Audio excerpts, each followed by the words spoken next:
Hallo liebe Freunde von den Klemmbausteinen. Willkommen zu einem neuen Stream auf brach.ch, hier auch auf Twitch mit mir, dem Cyril. Ein weiterer Donnerstag. Es ist 2 Minuten zu spät. Ich tue mich entschuldigen. Natürlich damit die 2 Minuten nachholen. Damit wir unsere 2 Stunden voll füllen mit wunderbarem zusammen miteinander klötzeln, ein bisschen chillen, ein bisschen schnurren. Und letztes Mal, was haben wir letztes Mal? Letztes Mal haben wir unser wunderschönes Wikinger-Schiff. Da. Das haben wir letztes Mal fertig gebaut. Und jetzt ist wieder Zeit für etwas Neues. Ich habe eine kleine Auswahl nebenzu gehabt und ich habe eine Auswahl getroffen.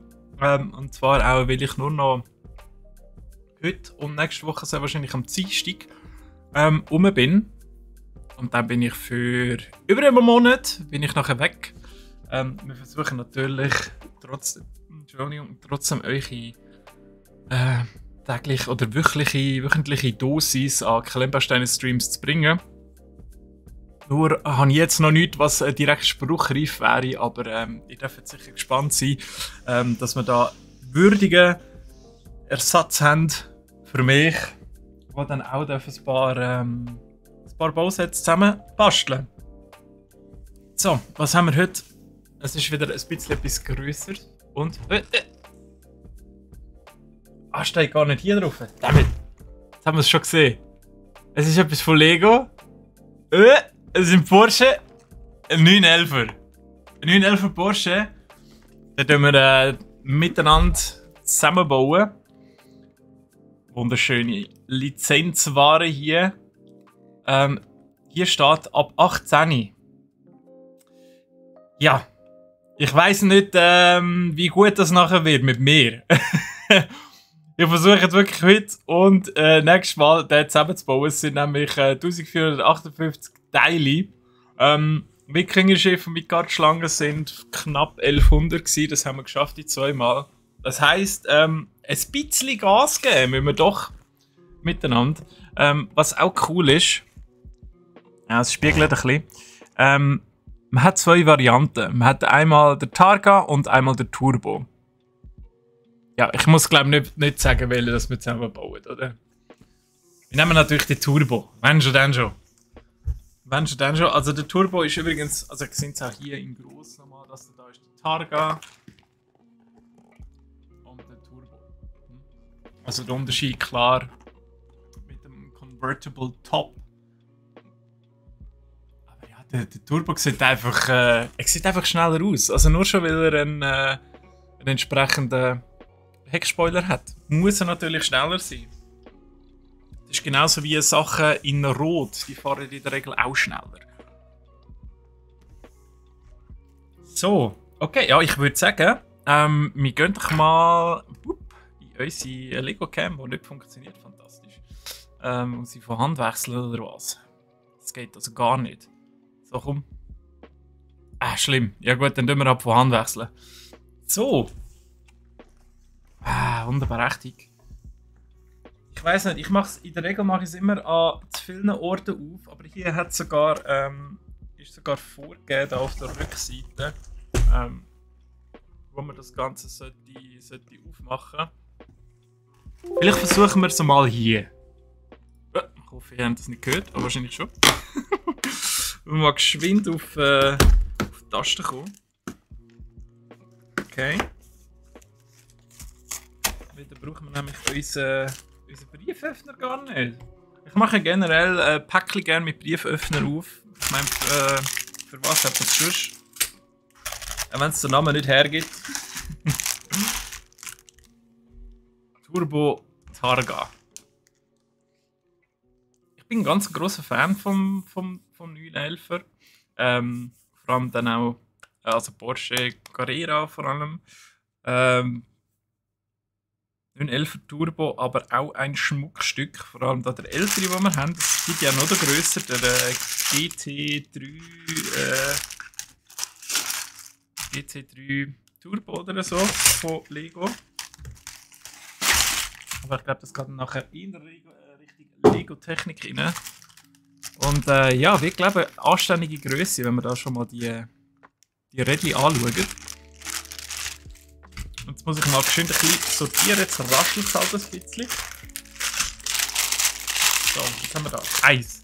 Das Eis tue ich mir mal auf die Seite, das ist schön. Dann 10 sieht es aus, als würden wir das irgendwie zuletzt brauchen. 2 ist auch nicht schlecht.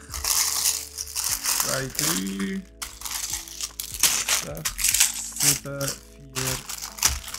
5. Wo ist das? Da. Also 8, 7, 6. 5 haben wir zweimal. So, alles schön da rein. Wunderbar. Jetzt haben wir da richtig alles schön voll gefuselt. Fantastisch.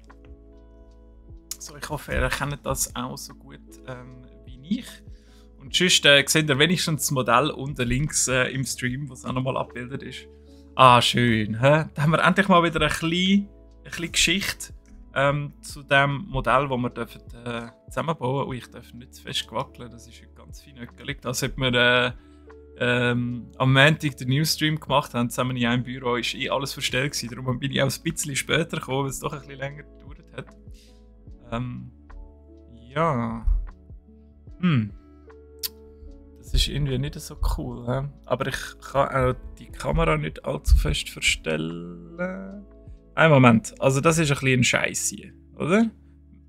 Tut sie immer noch so. Sie tut ein bisschen weniger, wenn sie ein bisschen... Moment mal. Ah, ist das mühsam. Richtig gut vorbereitet heute, oder? Super toll. Da haben doch alle Freude dran.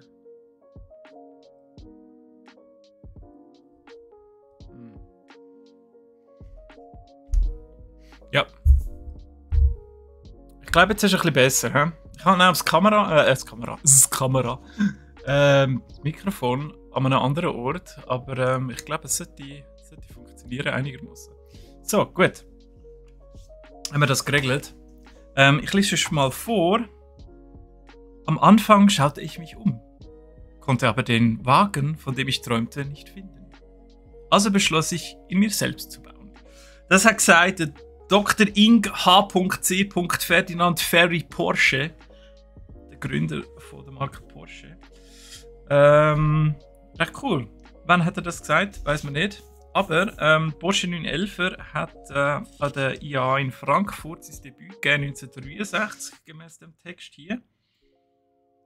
Voller Erfolg, Punktedesign und Ingenieurskunst ist er gefeiert worden. 6 Jahrzehnte, 8 Generationen später ist das Konzept immer noch im Bau. Ist also auch weiterhin einer der legendärsten Sportwagen aller Zeiten offenbar.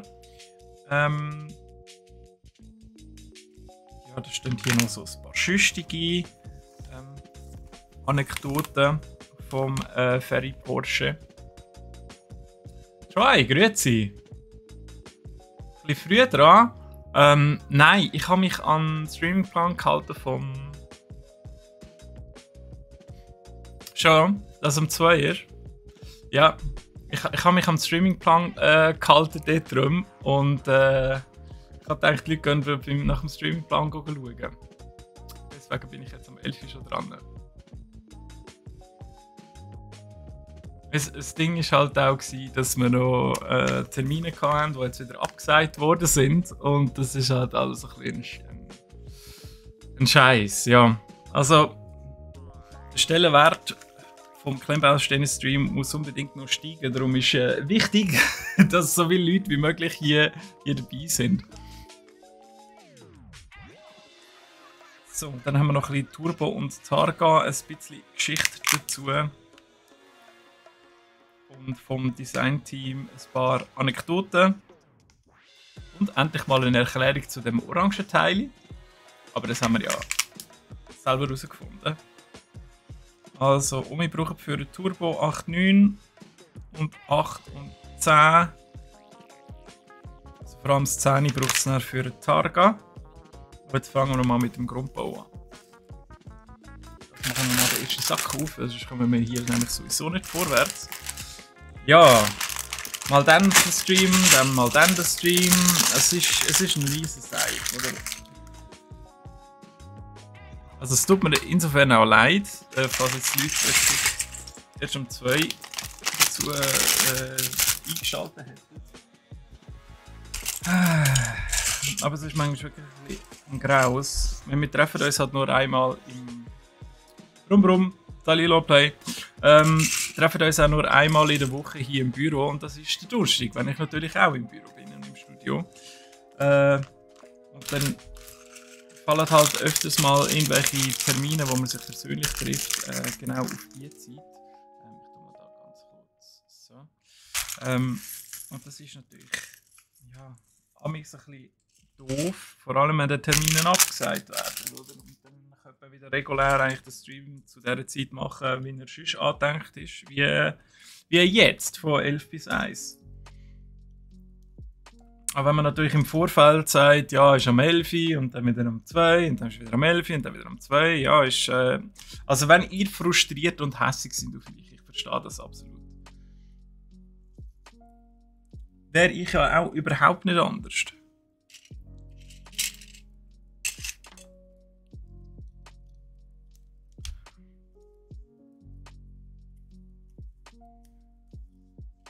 Ja, und ich gehe mal davon aus, dass nächste Woche der Stream am Dienstag eben wird stattfinden. Aber definitiv gehen wir das dann sicher nachher noch im Streamingplan durch. Beziehungsweise in den anderen Streams. Weil ja, sonst sage ich wieder etwas und das ist dann schlussendlich doch nicht so. Und das ist ja auch irgendwie schade.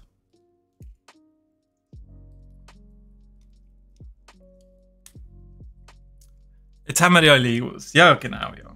Das stimmt. Wir müssen uns eigentlich gar nicht groß aufregen. Hast du absolut recht.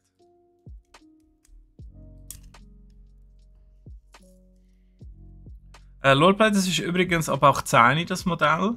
Also du darfst eigentlich nicht zuschauen. Also vielleicht zuhören, oder? Du kannst ein bisschen hören, wenn ich die zusammenklicke, aber bitte nicht schauen.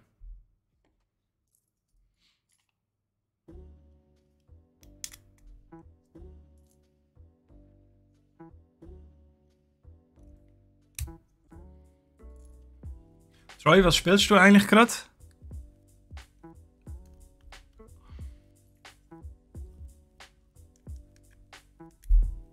Lego ASMR, yes.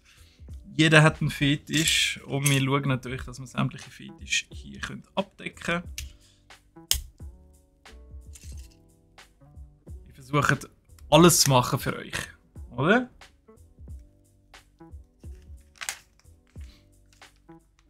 Und den Porsche findet ihr natürlich auch auf brack.ch. Also den dürft ihr dort auch suchen.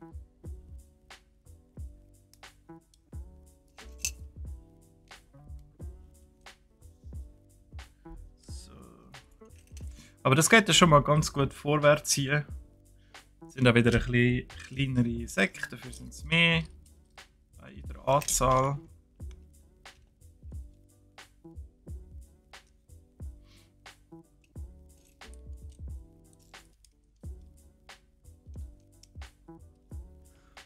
Ich habe auch schon mal ein Auto zusammengebaut.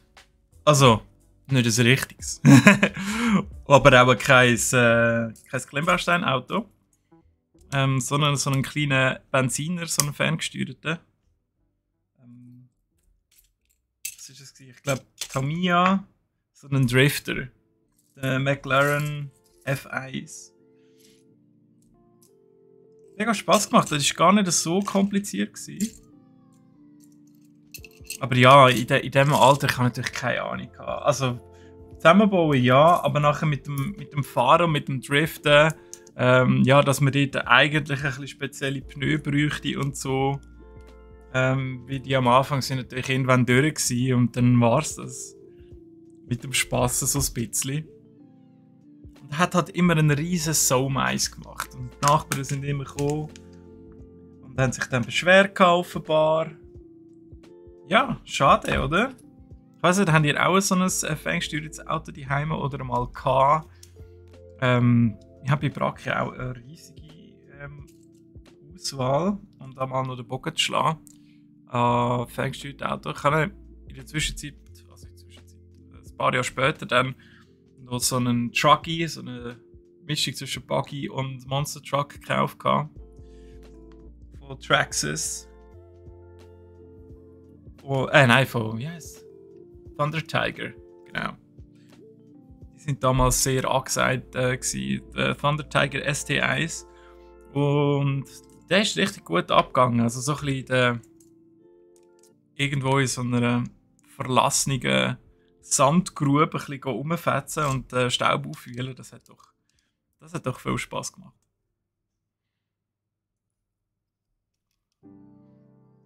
Du bist immer noch am Jurassic World Evolution 2. Sie sind noch nie ausgestorben. Leben die alle noch? Du hast gut zu ihnen schauen, oder wie? Fressen sie sich schon gegenseitig.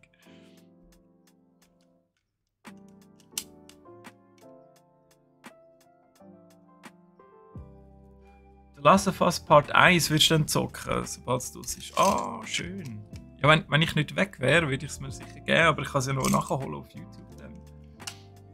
Ich glaube, ich werde nie dazu kommen, das mal irgendwann zu spielen. Die ganze Last of Us Reihe da. Was extrem schade ist.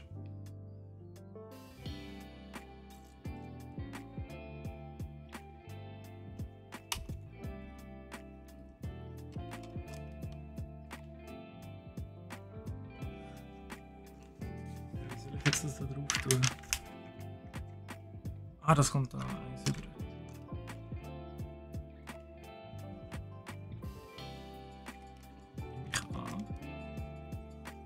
Yes. Korrekt. Lolpay, du bist echt ein Sammler. Also du müsstest eigentlich schon fast wirklich mal mit deiner ganzen Sammlung hier vorbeikommen und dann tun wir die 2 Stunden lang bestaunen. Kannst du ein paar Reviews dazu abgeben? Ausser der neue Ferrari. Hey. Also das heisst, den kennst du in dem Fall auch schon, oder? Oder ist das für dich kein grosses Auto?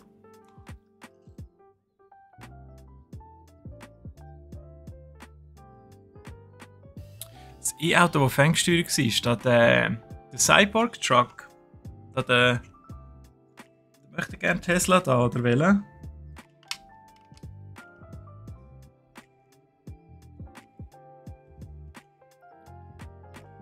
Und du, Troy, hast als Kind das grosse Lego-Technik-Auto gehabt. Es tönt so, als hätte es dann nur eins gegeben. Was war das für eins gewesen? Also ich hatte auch mal ein Lego-Technik-Auto. Das war so, glaube ich, 3 oder 5 in 1. So irgendwie eine Art Buggy können machen, dann so ein Roadster, dann so eine Art Mini-Monster-Truck.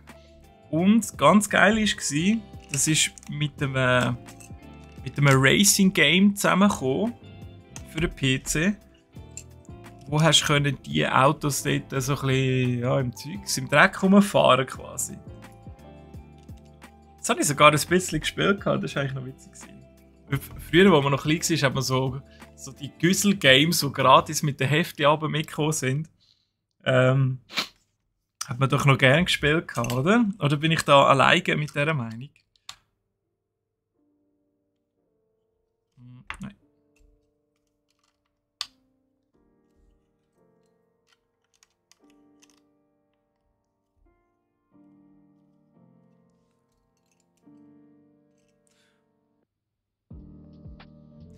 Du sagst, der Porsche 911 gehört nicht zu den grossen Supersportwagen. Ja, also es ist halt, in meinem Denken ist schon auch nur ein Sportwagen und kein Supersportwagen, ja. Aber ja, ich weiss ja nicht genau, wie man das auseinanderhaltet, falls wir da einen Fachspezialist oder eine Fachspezialistin im Chat haben. Meldet euch doch bitte, wie tut man das kategorisieren? Die Supersportwagen und Sportwagen. Ich meine, sagst ab 500 PS ist alles ein Supersportwagen. Aber dann geht nachher auch irgendwie so ein Audi, so ein hoher Kombi, ein RS-Kombi drunter, oder? Ja. Vielleicht auch nicht so die richtige Kategorisierung.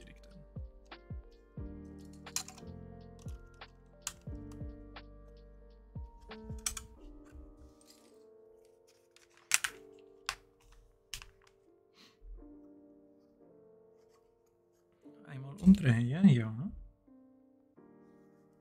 Ah, und jetzt müssen wir da schon ein bisschen Seitenschweller anbauen, glaube ich.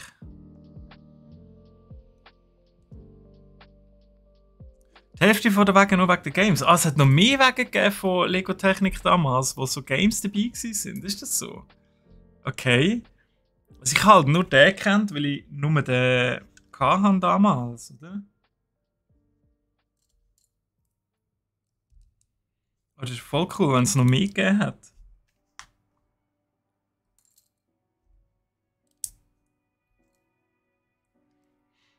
Also ich weiss noch, damals ist glaube auch im... ist echt Screen Fun gewesen. Entweder Screen Fun, GameStar oder Pizza Games. Hat es so ein Game gehabt mit so ferngesteuerten kleinen Autos. Und jetzt denken die einen vielleicht so, keine Ahnung, wie hat das Micro Machines oder wie hat das andere geheißen? RC Volt oder so. Aber das ist nicht das, ich weiß nicht einmal mehr, wie es heisst. Das ist relativ einfach, es war so eine isometrische Perspektive, so von schräg oben, oder? Und da hast du so die kleinen Autos gehabt, und die sind immer so im 8. rumgefahren. Und da hast du auch ein bisschen driften damit und es hat so Mini-Jumps drin gehabt, keine Power-Ups, nichts, alles sehr einfach. Aber das habe ich irgendwie voll gefeiert und der Kollege auch. Und dann sind wir recht lange Zeit immer so wirklich schon am 11 Uhr anfangen auf die Uhr schauen, bis wir heim können um 10 vor 12 Uhr aus der Schule. Dann ab heimgesäckelt und dort ein bisschen mit den RC-Autos fahren. Aber das beste RC-Game ist immer noch, ich glaube, nicht RC-Volt, Revolt heisst das. Also falls ihr das nicht kennt, das ist absolut legendär. Habe ich mehr gespielt wie Mario Kart. Absolut legendär.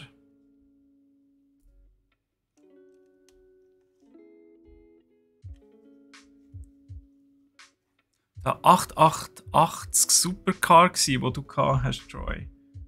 Von Lego Technik.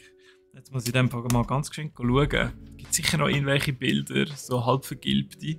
Lego 888. Jesus, der ist wirklich uralt. Aber am Formel 1 Karren, von dem kann ich mich noch erinnern.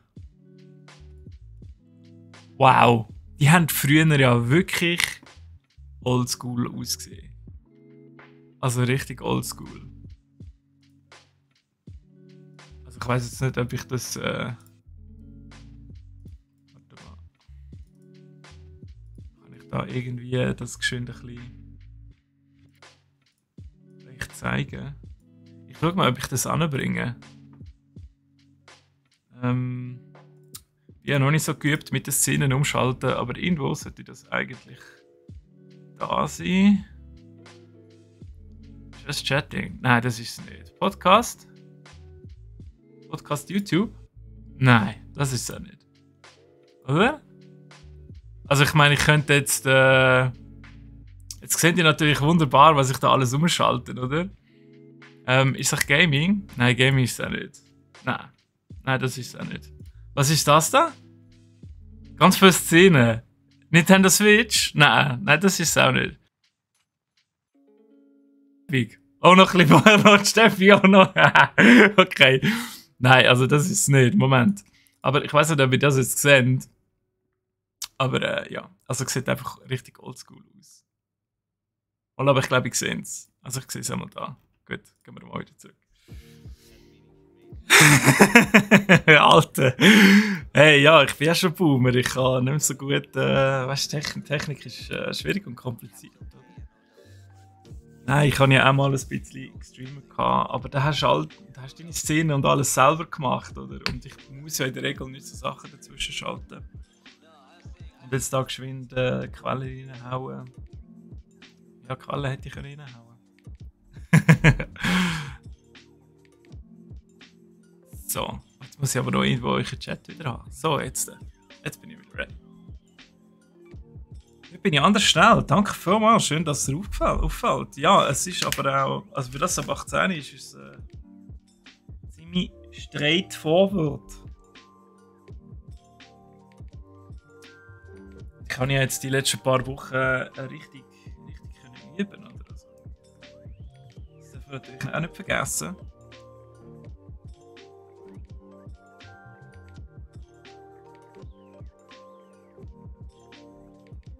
Also falls es wirklich mal Community Challenge gibt gegen dich im Schnellbauen, dann ja, würde ich mich in Acht nehmen.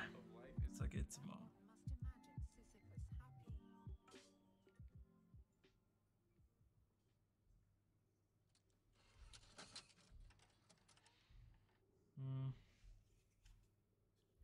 Die kommen.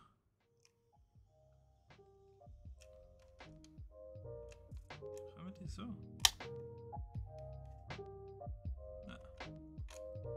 Moment. Kommen die? Ah, da rauf kommen die, okay. So.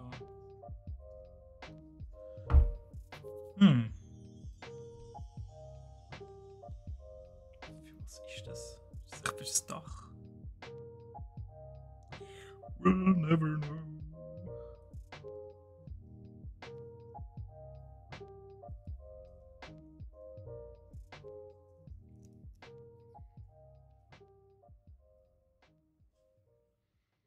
Die alten Lego-Autos. Also die haben halt auch einfach nichts ähnlich gesehen, weil sie halt noch keine Lizenz hatten, oder? Oder nicht viel. Das ist schon ziemlich wild ausgesehen zum Teil. Also wie jetzt der alte da vorher, also schrecklich. Aber irgendwie halt auch geil. Also vor allem der Formel 1 Version, die finde ich jetzt schon nice. Muss ich sagen.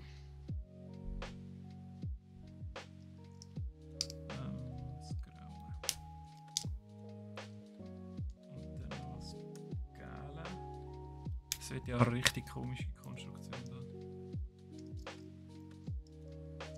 Richtig wild.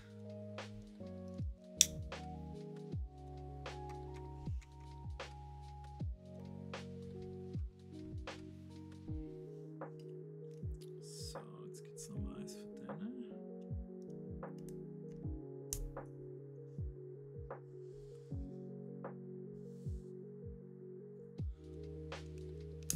Was Lives Community Event muss das sein? Ja, also wenn wir dann mal wirklich so ein bisschen Community Base haben für das, also fände ich schon noch witzig. Speed Brick Building. Bin ich wirklich nicht abgeneigt.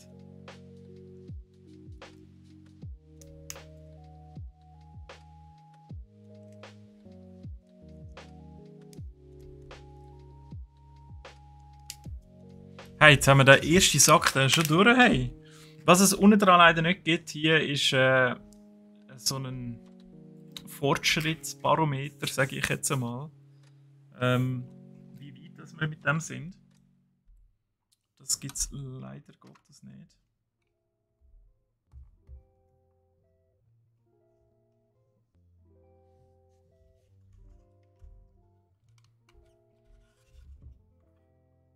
Also das heisst, ich muss einfach das Büchlein zumachen und dann sehe ich etwa, wo ich bin. Aber das habe ich nicht gesagt. Das schauen wir aber schon noch an, wie viele Seiten das es hat, bis es fertig ist. Das ist der Targa. Aber wir machen ja nicht den Targa. Wir machen ja...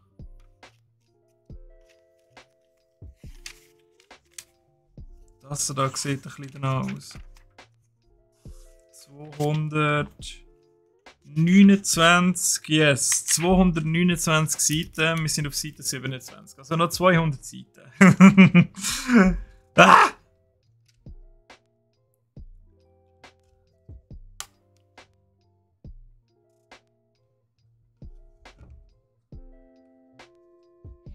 Die ganzen alten Legos. Also das finde ich schlimm. Eltern, die Kinder ihre Legos wegrühren. Also bitte, liebe Eltern. Never ever. So etwas macht man einfach nicht. Also ich finde generell mit Spielsachen jetzt soll das Kind in ein Alter kommen, das es selber kann entscheiden kann, ob es es weggeben will, oder? Aber als Eltern sollte man sich auch ein bisschen dafür interessieren, wenn man nachher wieder, eben, was ich auch so Horrorgeschichten gehört habe, von Eltern, die, und jetzt nicht nur von einer Person, von Eltern, die Pokémon-Karten weggerührt haben von den Kindern.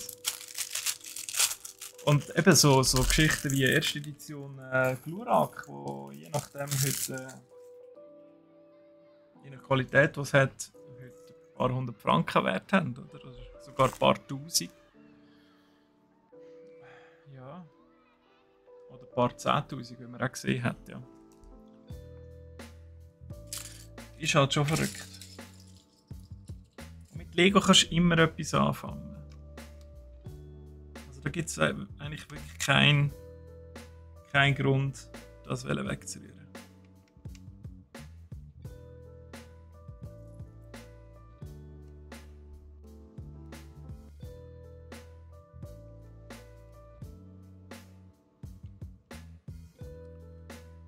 Das Turnier. Ja, eben, wenn es eine entsprechende Community gibt. Warum kein Turnier? Ja, also nicht nur irgendwie ich gegen jemand anderes, sondern ja, mehrere Leute. Das ist schon witzig. Da müsste ich natürlich zum Beispiel Lego oder so richtig tief in die Tasche langen, das ist ja so. Weil das sind dann ein paar Bausets, die müssen gesponsert werden. Aber so ist das. Was mich ein bisschen stört, ist, dass die Kamera nicht richtig fokussiert. Aber also sie fokussiert schon richtig. Moment. Ah, das ist natürlich jetzt wegen dem Zoom. Ja. Kann ich halt nicht viel machen. Das ist wieder so ein Thema von wegen, ja, eben mal die Kamera irgendwie etwas ändern oder so. Aber wann habe ich schon Zeit? Nie habe ich Zeit für so Zeug. Ich und Steffi haben auch davon geträumt, so ein richtig professionelles Studio für Podcasts mal aufzubauen. Aber ich kann mir ja vorstellen, in einer entsprechend grossen Bude dauert das relativ lang, bis so etwas dann gut geheissen wird und man natürlich den Nutzen daraus erkennt. Deine Pokémon-Karte wärst Millionär. Ja, eben, gell? Wenn du so Sachen früher gewusst hättest. Aber ja gut, wer hätte ich können ahnen, dass der Paul Logan oder Logan Paul oder was auch immer den hohen Hype wieder so lostreten tut. Der jetzt auch wieder abgenommen hat übrigens. Stark abgenommen. Aber ja, so ist das halt wie mit Aktien auch, oder? Du weißt halt nicht. Oder nicht immer, was sich wie wird verändern. Es gibt schon gewisse Indikatoren. Aber jetzt bei Sammelkarten, ja. Also ich meine, damals wo Magic rausgekommen ist oder ein Pokémon, die hätten sicher auch nicht gedacht, dass sich das so lange hinzieht. Kannst du mir jetzt nicht erzählen. Natürlich hat man alles daran gesetzt, dass es so lange geht. Aber es gibt genug andere Beispiele, wo das Zeug eben nicht funktioniert hat.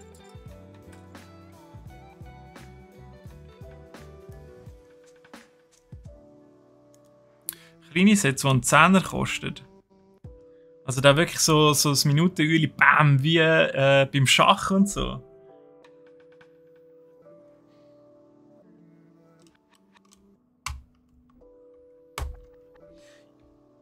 Ja, ein kleines Set vielleicht schon, ja, dass es nicht gerade 2 Stunden geht.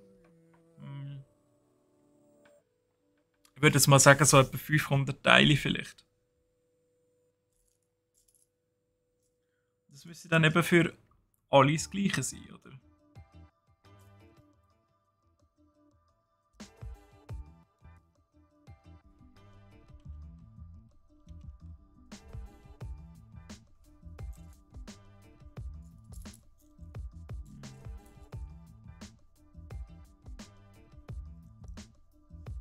Und zu gewinnen gibt es dann irgendwie der Lego Todesstern. Oder der Sternenzerstörer.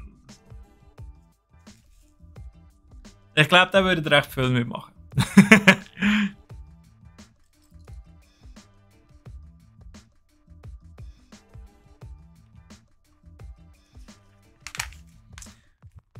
Ja, raten wir nur so durch die Seite durch, oder?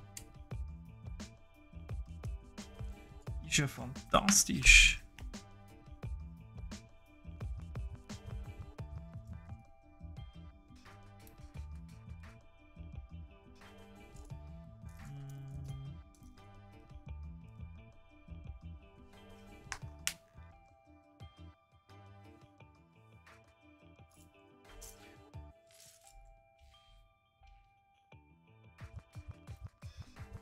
Ja, genau, das kostet etwa 700 Stutz, ja. Ja, ich denke, der würde schon der eine oder die andere mitmachen, ja.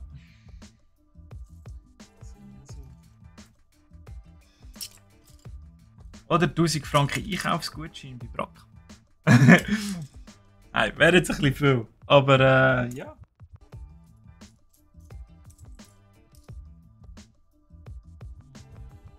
Am besten finde ich schon einfach ein geiles Lego-Set. Ja, der passt so zum Thema. Ah, die neue Ritterburg. Die fände ich auch cool. Wie heißt sie? Löwenherz, Löwenritter. Irgend sowas. Ja, jetzt muss ich wieder schwarze Teile suchen. So.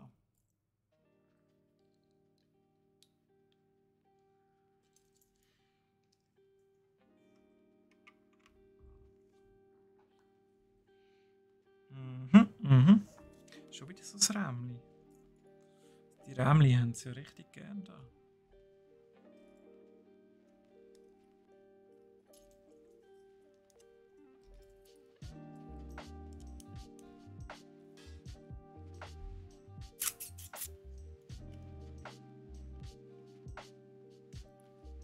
Was, jetzt ist das mobile Internet weg. Hast du das limitiert?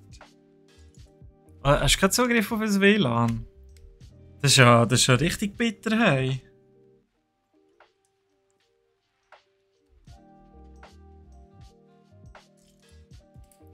Also das könnte ich eben nicht. Nur schon wenn ich irgendwie YouTube ein bisschen schaue, dann komme ich etwa mal die Meldung über, hey, du bist jetzt da bei 2 GB. Also ich könnte so mit einem limitierten Abo könnte ich nicht leben.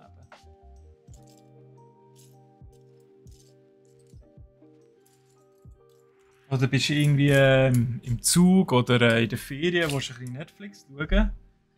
Gute Nacht um 6 Uhr, oder? Also wir gehen ja Ende diesen Monat bis Anfang Oktober auf Amerika über und haben jetzt auch müssen schauen. Es gibt so mega coole Angebote. Wir haben uns jetzt auch eins gezogen.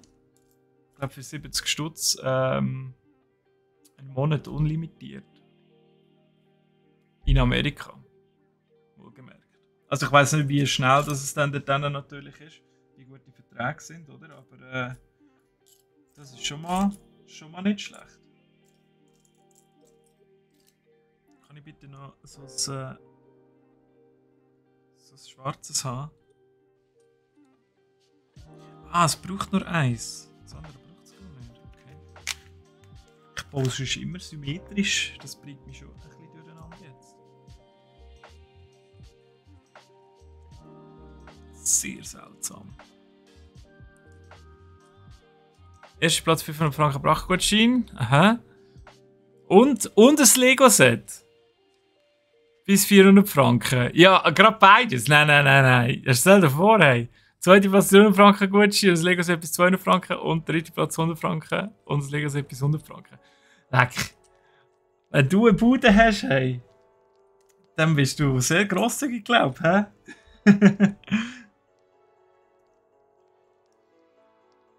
Also, ich meine, ich würde es auch feiern, aber ich glaube, das ist dann gerade ein bisschen sehr crazy. Aber wenn es sich lohnt, eben. Also, Leute, wenn euch das gefällt, da mit mir und natürlich auch mit den anderen Leuten von Twitch, wo alle mitwirken, dass das etwas Cooles und Grosses wird. Ja, erzählt ein bisschen um und sagt diesen Leuten, dass wir etwas Tolles hier machen, dass wir mehr Zuschauer bekommen. Und dann, wenn das ein bisschen gewachsen ist, können wir sicher so ein Event starten.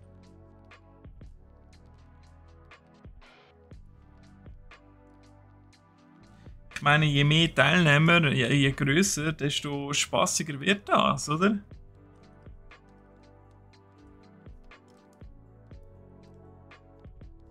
Oh, da habe ich noch die schwarze vergessen.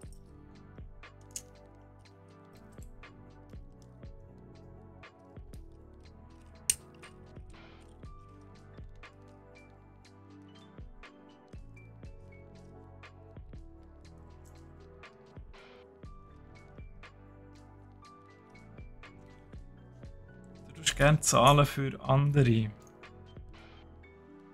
Wird das dann auch wertgeschätzt und zwischendurch kommst du es mal zurück über? Ich finde das allgemein so ein bisschen ein schwieriges Thema. Wir hatten das auch schon mal gehabt bei Kollegen, Kollegenpärli. Ja, sie haben halt wollen, dass wir alles, wenn man ist auswärts essen, oder, dann haben sie gesagt, ja, wir zahlen unseres, ihr zahlt euches. Das finde ich halt immer ein bisschen mühsam, auch für den Kellner. Ich wüsste ja mittlerweile, ich bin auch in der Gastro gewesen, ich weiss, wie das ist. Das ist richtig nervig, vor allem wenn dann der Gast noch so dich erwartungsvoll anschaut, dass du das auch noch gefälligst sollst zusammenzählen schön im Kopf, oder? Und dividieren. Ja, ich finde dann einfach, ja, machen wir es ein bisschen weniger kompliziert. Einfach durch 2 und dann das nächste Mal auch wieder und irgendwie gleicht es sich dann aus. Ein bisschen schwieriger ist schon, wenn eine Person zum Beispiel keinen Alkohol trinkt und nur wenig Hunger hat, ja, das schon. Aber da kann man ja dann auch mal irgendwie schon etwas zahlen obendrauf. Aber ja, es sind einfach nicht die knauseren Leute, wenn sie mit anderen, vor allem guten Freunden im Ausgang sind. Ist einfach nicht cool. Oder?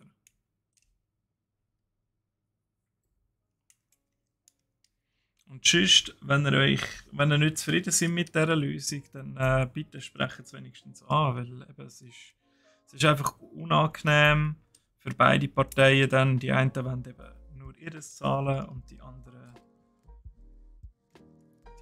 sagen, ja, machen wir es doch nicht kompliziert, halbe halbe.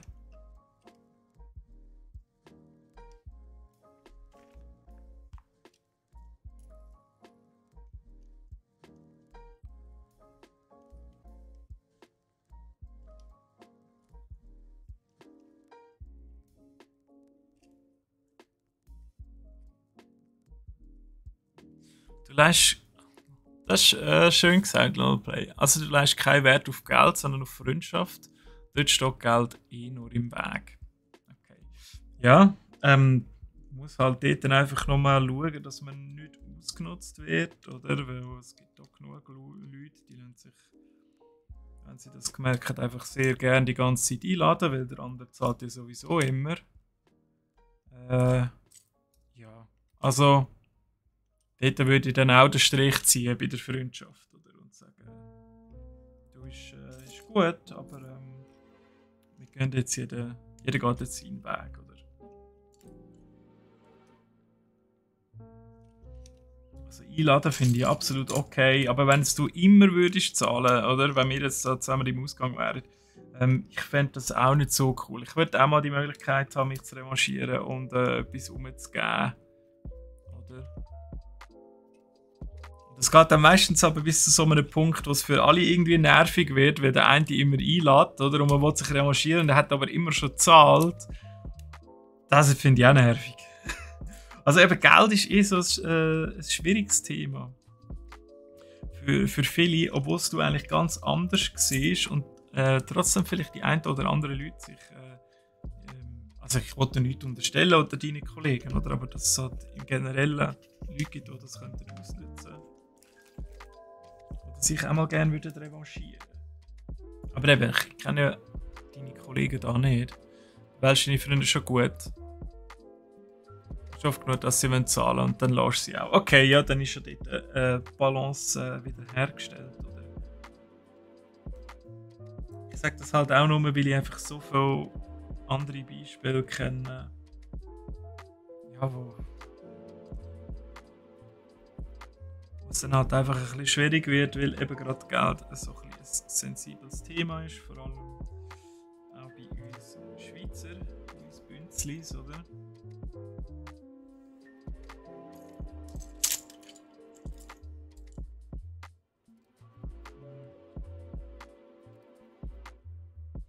Ich meine, Welle sparen ist auch völlig legitim, wenn man etwa sagt, ja, hey, komm, wir zahlen getrennt oder so. Aber vielleicht muss man dann halt auch noch ein bisschen Kontext geben. Fände ich auch mal fair. Haben wir jetzt 2 von denen? Ah nein, nur 1. Okay. Ja, dann machen wir noch nur 1. So.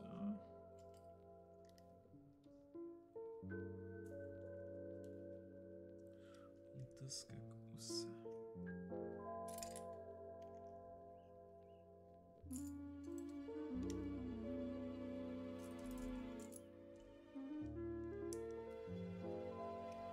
Stimmt, ja. Über Sexualität redet man noch leichter als über Geld. Vor allem eben so Lohndiskussionen. Ich finde, Lohndiskussionen mit Kollegen siehst du immer so, wie sie zu Geld stehen. Mir ist das zum Beispiel schnurzpiep egal. Also ich tue es jetzt nicht im Internet breittreten, das überhaupt nicht. Aber unter Kollegen, ja, also kannst ja wohl offen sein, oder? Es gibt eben trotzdem aber Leute, die das lieber für sich behalten. Ich weiß ja nicht, aber nicht aus welchem Grund, oder? Ist es so peinlich, wenn man viel verdient, oder peinlich, wenn man wenig verdient, oder weil man dann eben in einen Vergleich gezogen wird und dann daraus aus einem Wettbewerb entsteht. Dann finde ich es aber irgendwie auch peinlich, weil Glücklichkeit basiert ja nicht auf deinem Nummerli auf dem Konto, oder? Wie viel das dort drauf hast.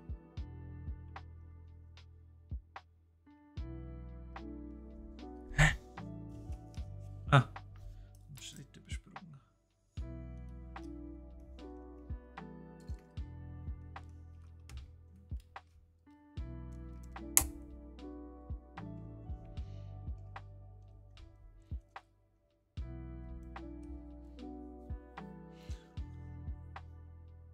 Aber ja, wenn man nicht gerade Unmengen an Geld hat, dann fragt man sich halt damit schon, wie es wäre, oder? Wie es wäre, wenn.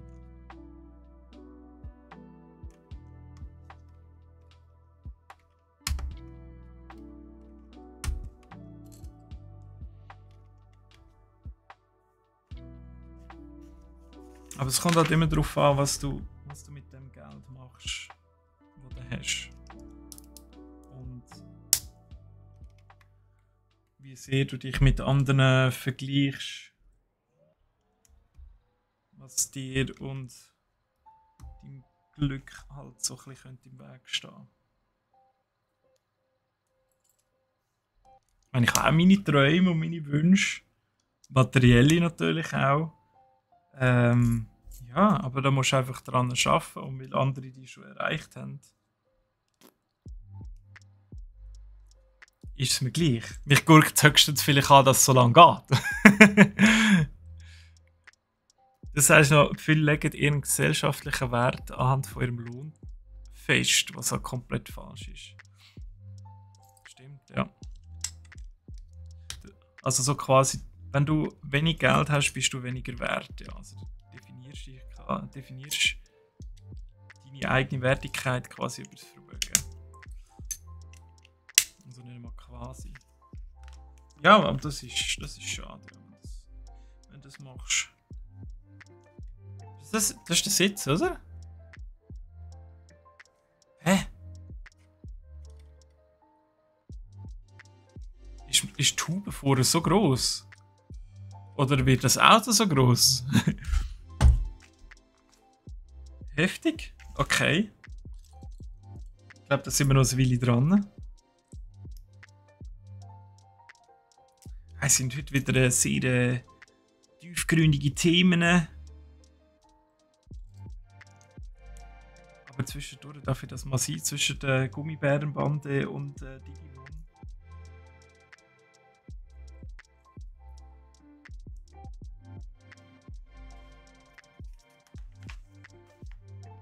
das ganze Glück und ja, verschafft dir selber Zeit und Selbstfindung und sich selber bewusst werden und so. Das ist ja eh momentan ein Thema, wo. Ach, also ich meine, man sieht es nur schon auf Instagram, da kommen dir sicher auch die ganze Zeit von irgendwelchen Kolleginnen und Kollegen so Messages über mit so fühl dich besser Nachrichten und so. Du bist du deine Welt verändern oder was? Wie geht der Spruch da? Bist du die Veränderung, die du dir für deine Welt wünschst und so Sachen, oder? Ich dann einfach so denke, ja, inwiefern hilft dir jetzt der Spruch, oder? Und dann sagt man so, ja, ich lebe nach dem Credo und das bringt mich jetzt viel weiter. Ja, nur wieder der Spruch auf Instagram post ist, weiss ich nicht, wie viel weiter dich das bringt. Oder? Weil die Veränderung tust du ja bei dir anstellen und nicht bei deinem Instagram-Profil.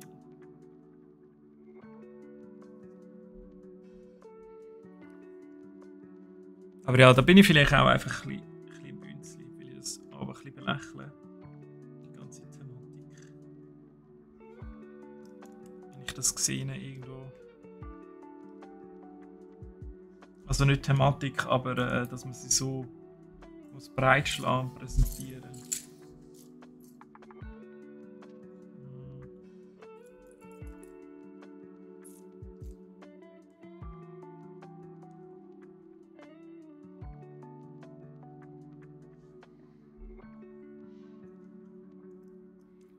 Was bringt es einem, wenn man Millionen hat, nur falsche Freunde?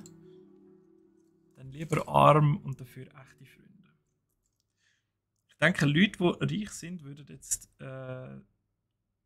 das wahrscheinlich belächeln und sagen, ja, das sagen ihr, die arm sind, um euch rechtfertigen. Vielleicht.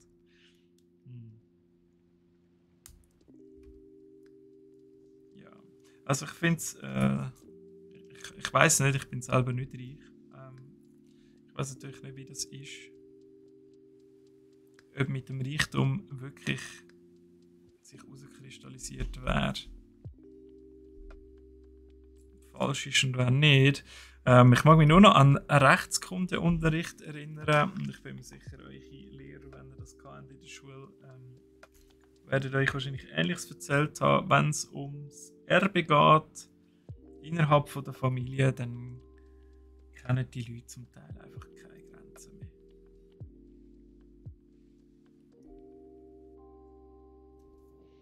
Und das finde ich dann tragisch. Oder wenn zum Teil Söhne und Töchter darauf warten, dass noch das letzte ältere Teil wegstirbt, dass man das Haus erben kann. Und es dann verkaufen, weil es momentan viel Wert hat. Ja, sorry. Also, die haben ja einfach nichts im Leben gelernt und jeder sagt noch das andere verdient.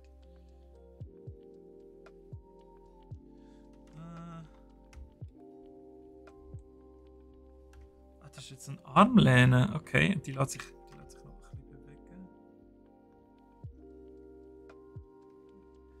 Interessant. Also da hat es Mechanismen, die verstehe ich momentan noch überhaupt nicht. Ah, nevermind, das soll sich gar nicht bewegen. Da kommt noch so eine kleine Klappe dran. So, es ist fix.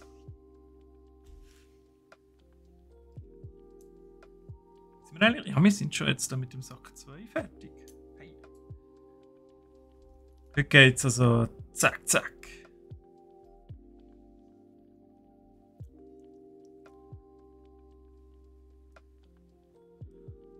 Okay, ja, dann wünsche ich dir viel Spaß beim Lädeln Lowplay. Und einen guten. Ich wünsche auch allen anderen natürlich sehr einen guten.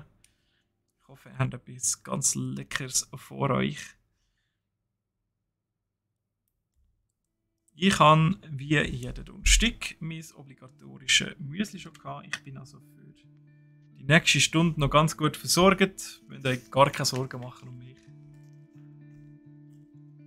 Kommt alles gut.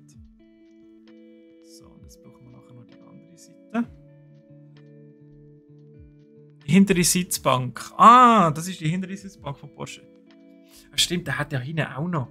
Mein Onkel hat mal für ganz kurze Zeit nur so einen alten Porsche gehabt, einen schwarzen. Ich glaube sogar einen Carrera.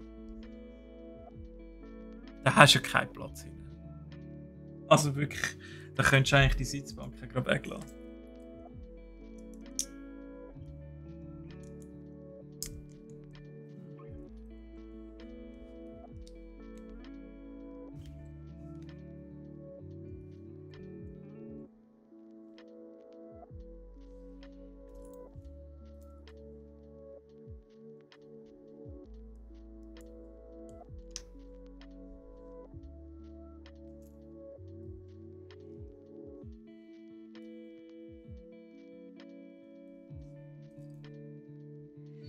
Gehst du auch essen? Dann wünsche ich dir ebenfalls einen guten Treu. Merci vielmals fürs Vorbeischauen.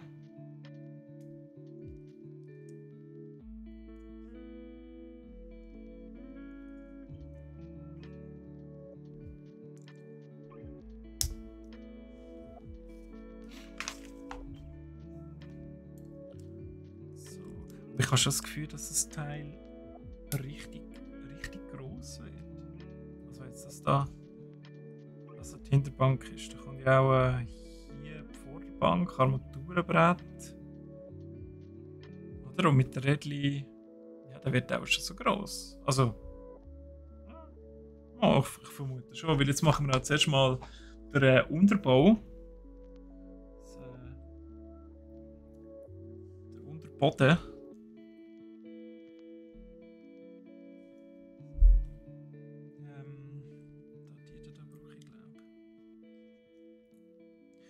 So lustig, warum das so verkehrt reingesteckt wird. Also mit dem. Das müsste fast wie sein, dass es hier eben nicht greift, dass du dann gleich irgendetwas wahrscheinlich hier kannst auf und zu machen oder so, oder?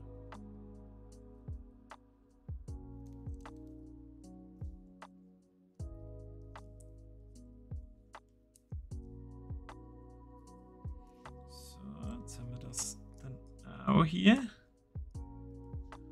Jetzt kommt noch wieder das lustige Dings da. Ein Klemmerli. Bei einer kleinen Erfinder.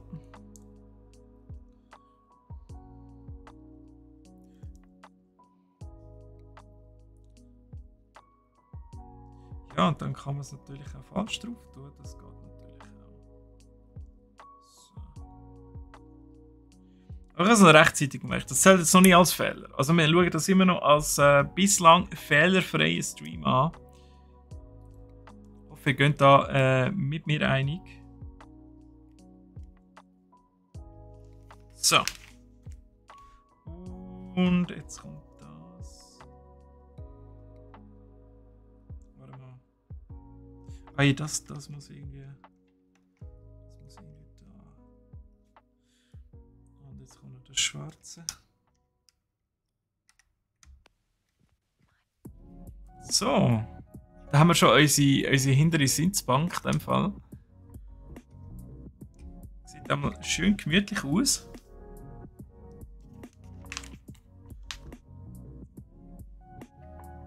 Also es sieht auch so ein bisschen aus, als würdest du hier drin in dieser Ritze versinken und sehr wahrscheinlich nie mehr rauskommen. So sieht es auch ein bisschen aus. Oder dass es so zusammenklappt und dann, ja, so wie ein Mimik, so eine Truhe, die dich frisst. Ein bisschen wie das sieht es auch aus.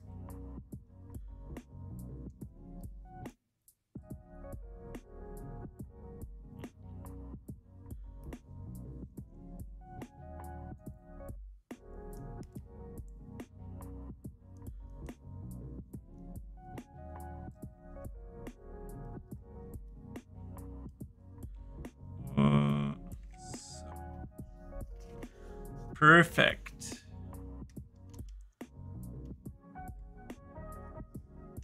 Also ich muss sagen, der Bau macht bis jetzt sehr viel Spaß. Hat auch wieder so sehr viele verschiedenfarbige Teile drin, was es ein bisschen einfacher macht, die Anleitung und den Bau zu lesen, wie es ankommt. Macht es auch visuell ein bisschen ansprechender, finde ich. Wie wenn alles noch so ein Einheitsbrei ist.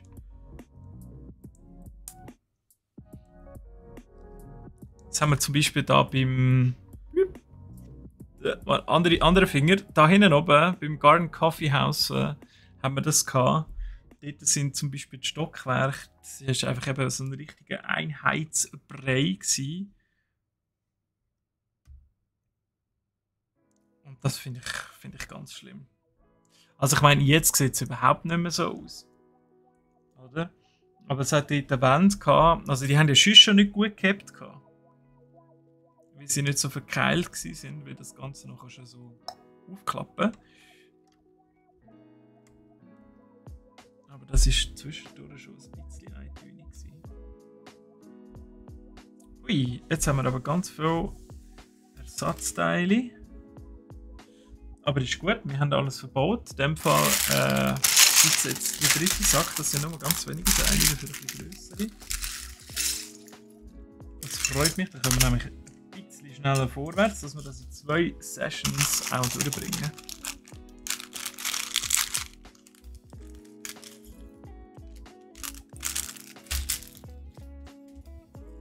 So. Da haben wir noch so irgendwie so das Rücklicht echt. Wäre möglich. Also wir tun jetzt, so wie es aussieht, auch hinten weiterbauen. Also sehr wahrscheinlich.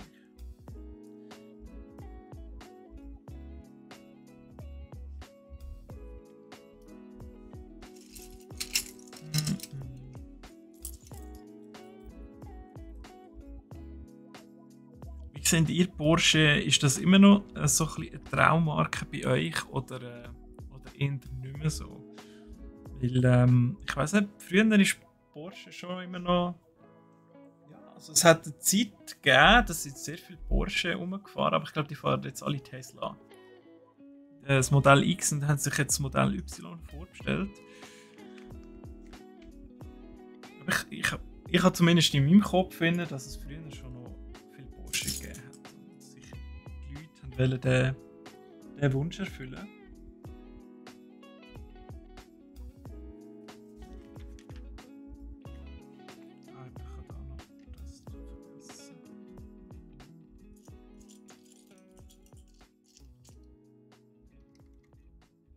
Also ich finde Porsche immer noch sexy, aber es gibt für mich auch sag mal, Autos mit mehr Sexappeal. Wenn man das so sagen kann. Aber ich glaube schon.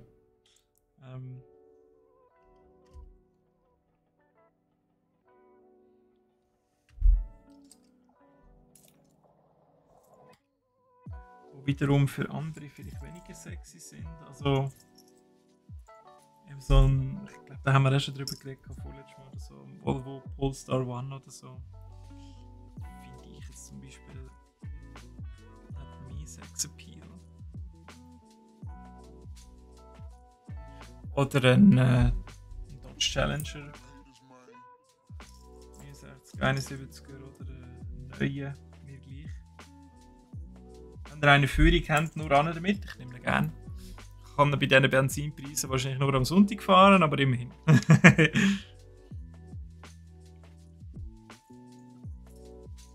Hey, heute habe ich auch wieder tanken. Hey, also, das ist absolut ein Horror momentan mit diesen Preisen.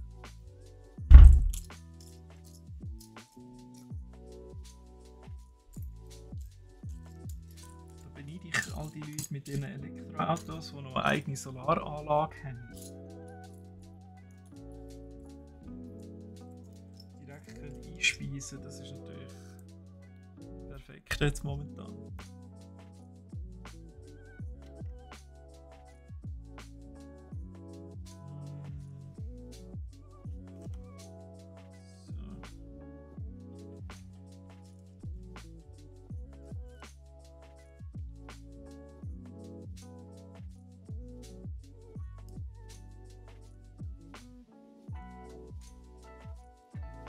Also heute läuft es richtig, hey. Ich bin schon ein bisschen stolz auf mich, muss ich sagen.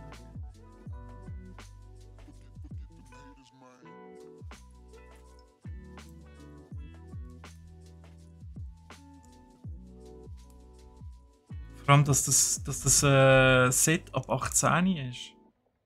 Also es ist jetzt nicht sonderlich schwieriger wie... was haben wir noch gehabt? Justifier von Star Wars oder eben das Wikinger-Schiff mit der Midgard-Schlange.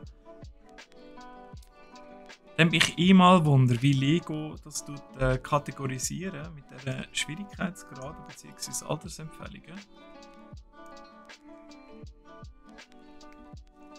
Würde mich schon wundern nehmen.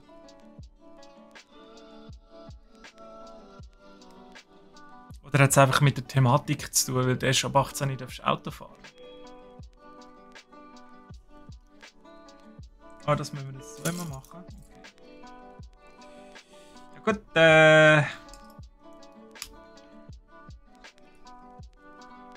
vielleicht liegt es daran, dass ich relativ gut geschlafen habe, obwohl ich wenig geschlafen habe.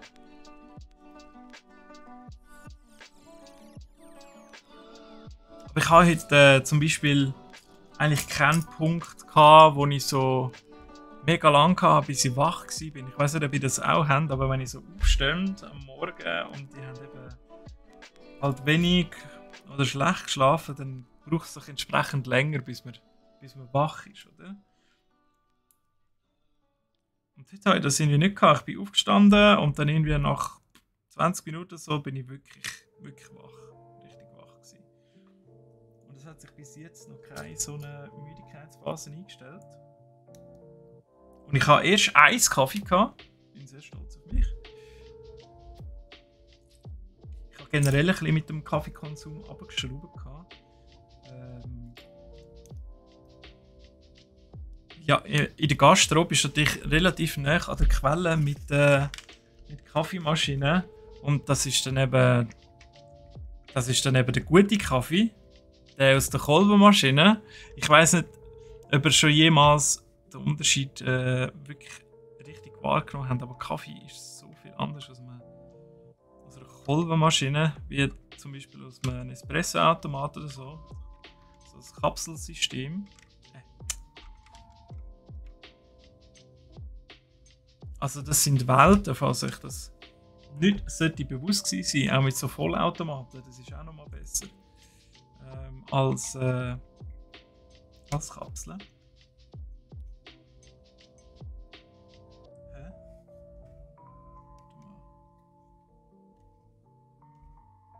Aber da fehlt ja ein Teil dazwischen. Also das kann nicht da drauf kommen, so direkt.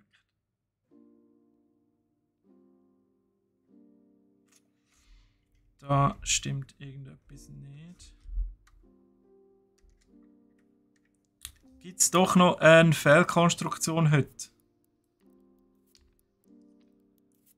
So, würdest du bitte... Danke vielmals.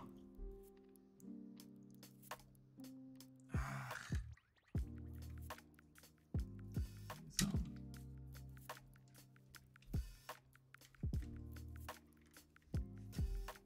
Also das stimmt doch. Das stimmt. Ausser, es kommt da drüber. Ich habe einfach die Stufe 1 zu weit unten gesetzt. Da dazwischen. Darum hat es so einen Hohlraum gegeben. Das hat ein bisschen komisch ausgesehen. So, und das Dreieck zum Fixieren. Sehr schick. Ja, eben Kaffee. Wieder am Start läuft bei WW und ein guter.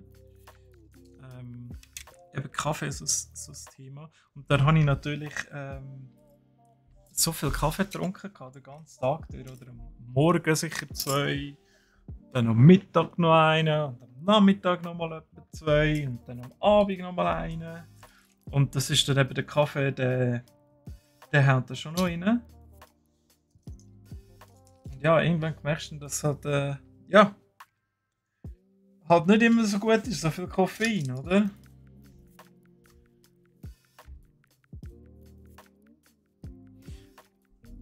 Wieso kommt das nicht auf die andere Seite auch?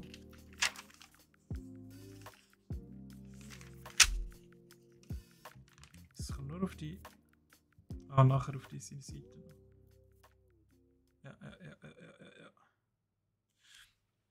dann noch hier. So. So.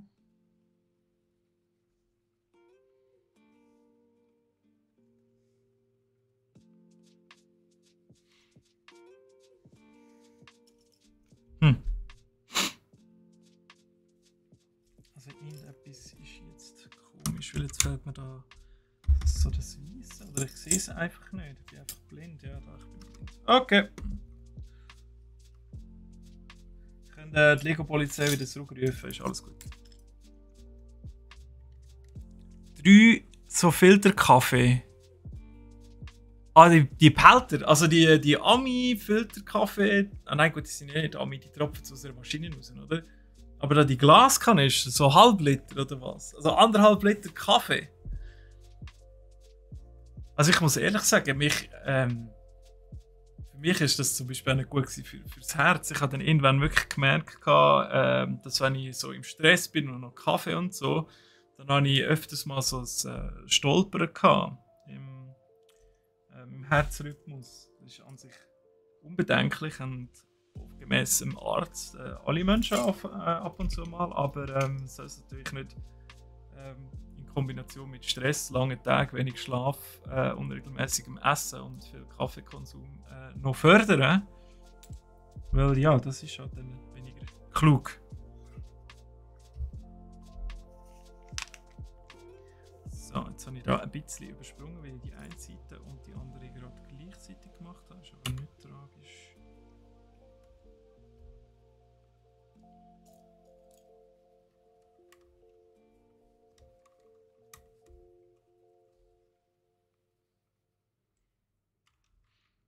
Aber ja, das ist im ersten Moment, wo ich noch nicht gewusst habe, was das ist, oder mit dem, wo einfach so rumgestanden bist so, und gestresst bist und dann macht so oder? Im Herzen hast du dich gedacht, Scheiße, was ist jetzt los und so. Und dann während der Schule, wo wir auch extrem viel Kaffee getrunken haben, lange, strenge Tage, mentale Belastung auf dem Maximum und so, im letzten Semester vor allem.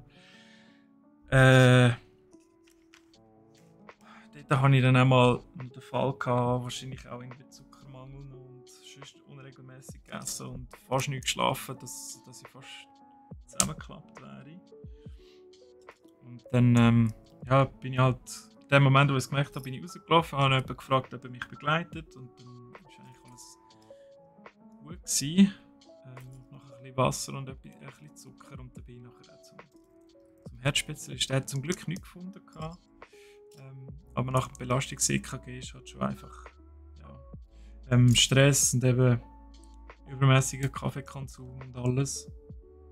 Ist nicht gerade das Optimum gewesen. Es hat auch ein bisschen dazu geführt, dass ich zum Beispiel in der Seitenlage beim Schlafen öfters, also so ein Stolpern fast schon forcieren können. Das hängt alles zusammen, oder? Jetzt kommen wir da noch meine ganze Krankheitsgeschichte mit über, aber ich habe, also wenn man Stress hat zum Beispiel, kann so eine Begleiterscheinung eben ein breiter Oberbauch sein. Das habe ich eben nicht gehabt. Und dann hat man nachher gegen den Brustkorb gedrückt und das eben auch so ein bisschen Stolpern ausgelöst und so. Das ist voll uncool. Und ja, das habe ich jetzt alles, um mal zum Abschluss zu kommen, im Griff. Eben einfach nicht mehr so viel Kaffee.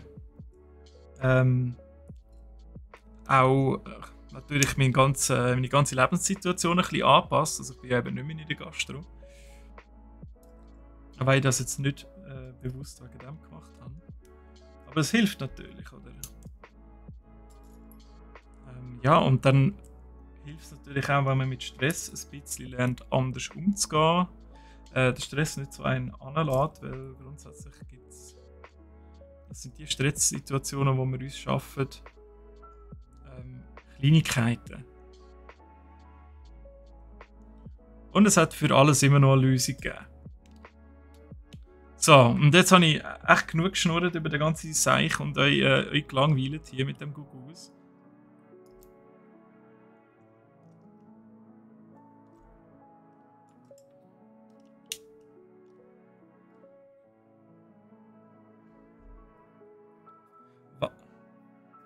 Was genau das Wasserseilzug war. Was? Also ja, meinst du nur noch Wasser saufen, oder wie? Also ich saufe nur noch Wasser, ja. Nur noch höchst selten irgendwie so Süßgetränke.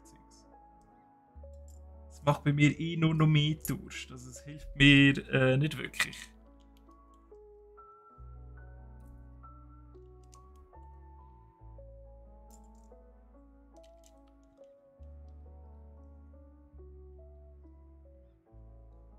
Dein Arzt ist erst mal überrascht, wie gesund dein Körper ist. 1,80 und 130 Kilo. Nur deine Ausdauer könnte besser sein. Ja gut, musst halt ein bisschen weniger Lego zusammenbauen, oder? Oder du tust Lego auf dem Laufband zusammenbauen.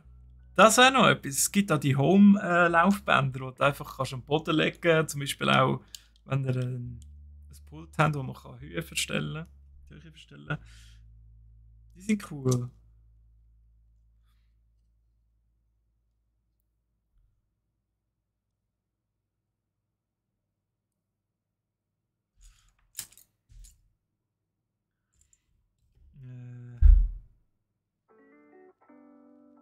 Ist jetzt das Scheibenteil da? Oder. Ah, ist wieder nur einseitig. Okay.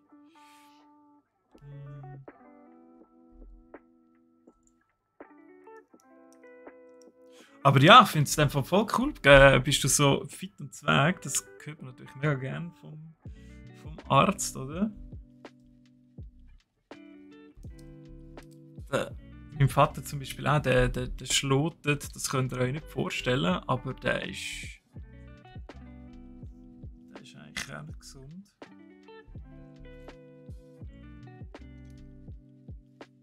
Hä?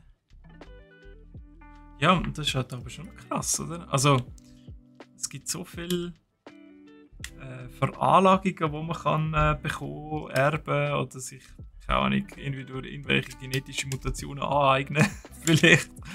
Ja, dass man, auch wenn man vielleicht nicht immer so nach außen mit seinem Verhalten oder Aussehen so danach aussieht, aber halt effektiv kerngesund ist. Und das freut mich natürlich für dich. Nein, bist gern dick. Ah, sehr sympathisch. Sehr sympathisch.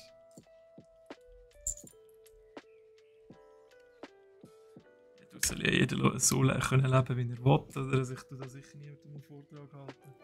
Da bin ich also der Letzte. Da bin ich also der Letzte.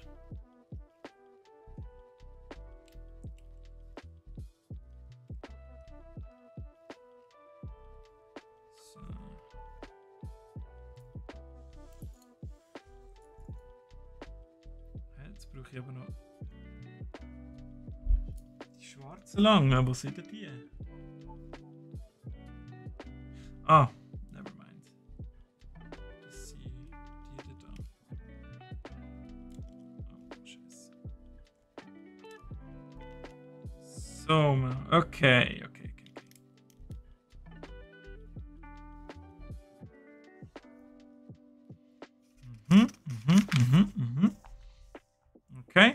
So, einmal Heckstoßstange montieren, bitteschön.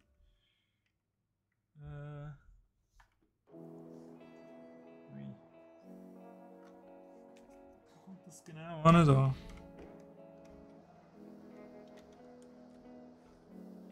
Das Rote. Das ist eigentlich auch noch cool, oder? Also, das kommt jetzt hier so an das Rote an, oder? Das ist schon so zwischen dem ganzen Grau und Weiß hier leuchtet das so schön führen, dass man wirklich gut sieht, wo man das alles muss anbauen muss. Das finde ich richtig intelligent gelöst halt, dass die bunten Zwischenteile hier auch ein bisschen einen Nutzen und einen Sinn haben.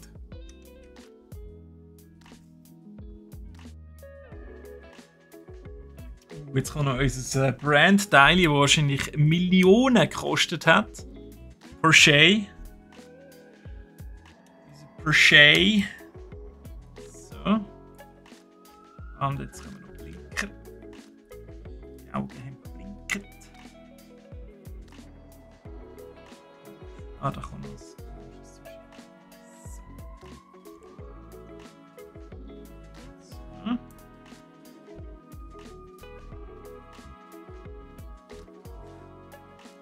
Nein, du bist Koch. Koch gewesen. Einmal, das hast du mal erzählt. Ja, aber stimmt. Ja, also ich wollte jetzt da natürlich nicht alle in den gleichen Topf rühren. Aber es gibt einige Köche und Köchinnen, die ein bisschen mehr Auftritte haben. Das hat in der letzten Zeit natürlich abgenommen, weil wir mittlerweile ein bisschen anders kochen. An vielen Orten zumindest.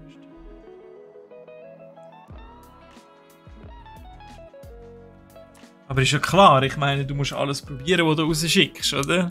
Du bist eigentlich die ganze Zeit am Fooden, die ganze Zeit am Essen und Verdauen, oder?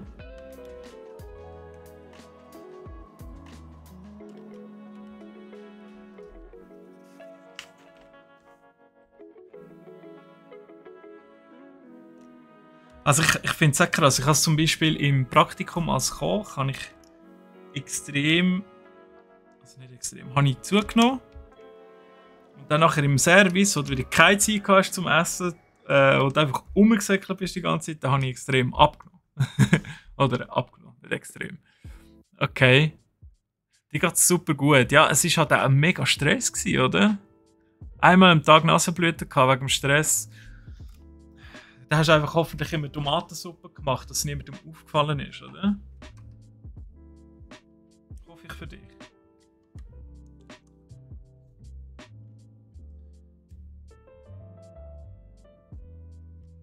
Aber das ist, ja, das ist schon heftig, das Stressniveau. Das haben wir ja nicht nur bei diesem Beruf, aber... Also der Mann von einer ehemaligen Mitarbeiterin, der hat in einem Restaurant gearbeitet.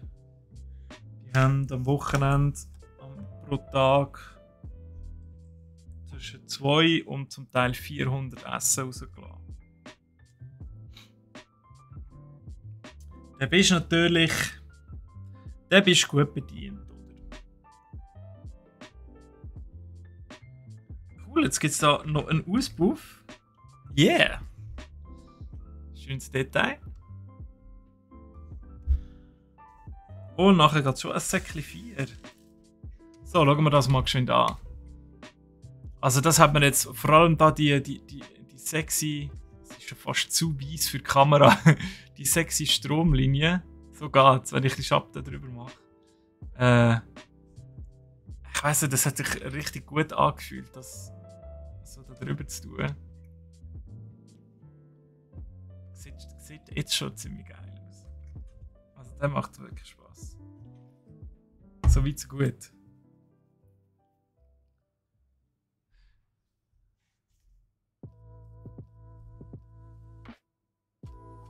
Was hat dein Chef hat halt einfach nie gestern. Seine einzige Nachricht war Ziggy. Du hast ja gesagt, es braucht einen Klischee-Koch. Der einzige dicke Koch bist du. Der Klischee-Koch. Ah, herrlich. Mhm.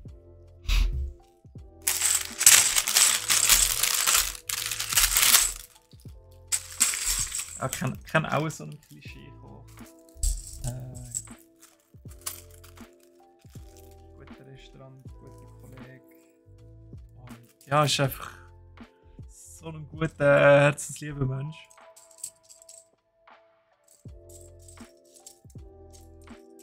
Und der ist genau perfekt so, wie er ist.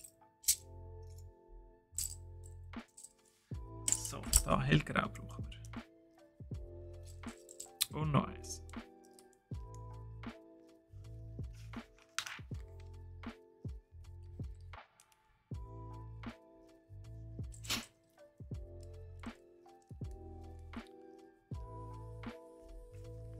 Ja, das Auto ist in der Tat sehr, sehr sexy. Also vielleicht muss ich meine Aussage, dass ich Porsche nicht mehr so sexy finde, doch nochmal revidieren.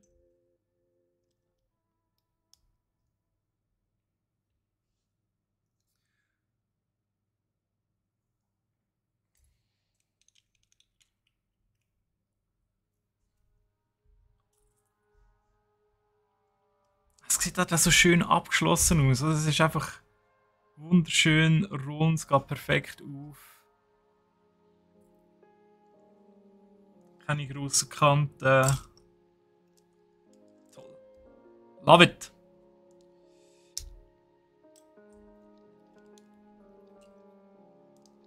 Wir sind übrigens auf Seite 83. Von, was haben wir gesagt? 227, 230 oder so. 227 haben wir, glaube ich, gesagt.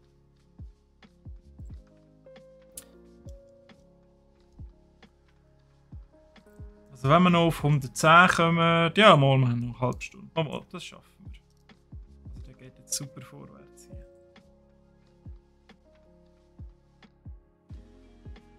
Ah, er hat nichts gegessen, nur geraucht. Dafür den ganzen Tag ein Päckchen. Ja, hat er wenigstens geschafft, wenn er schon die ganze Zeit am Rauchen war. Oder auch nicht, wahrscheinlich. He? Also es gibt ja noch die alten Landgasthöfe, wo noch irgendwelche so Patriarchen drauf sind, die in der Küche rauchen. Finde ich aber nicht geil.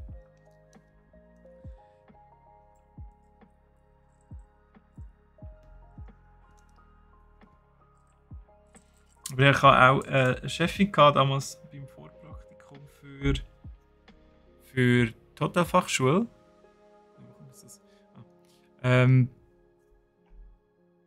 Wo ich gearbeitet habe, im Service gearbeitet habe. Und die hat auch geraucht. Aber die war immer voll im Stress gewesen. Also sie hätte nicht müssen, weil sie hat eigentlich nicht viel zu tun gehabt, in meinen Augen. Aber die ist dann immer eine Ziege geschwind rausgerauchen und mit geschwind meine ich wirklich 30 Sekunden für eine Ziege.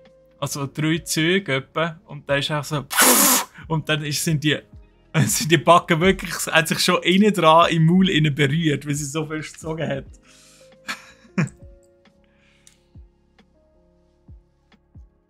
Leck mir, das war ein Stress dort. Jesus Maria.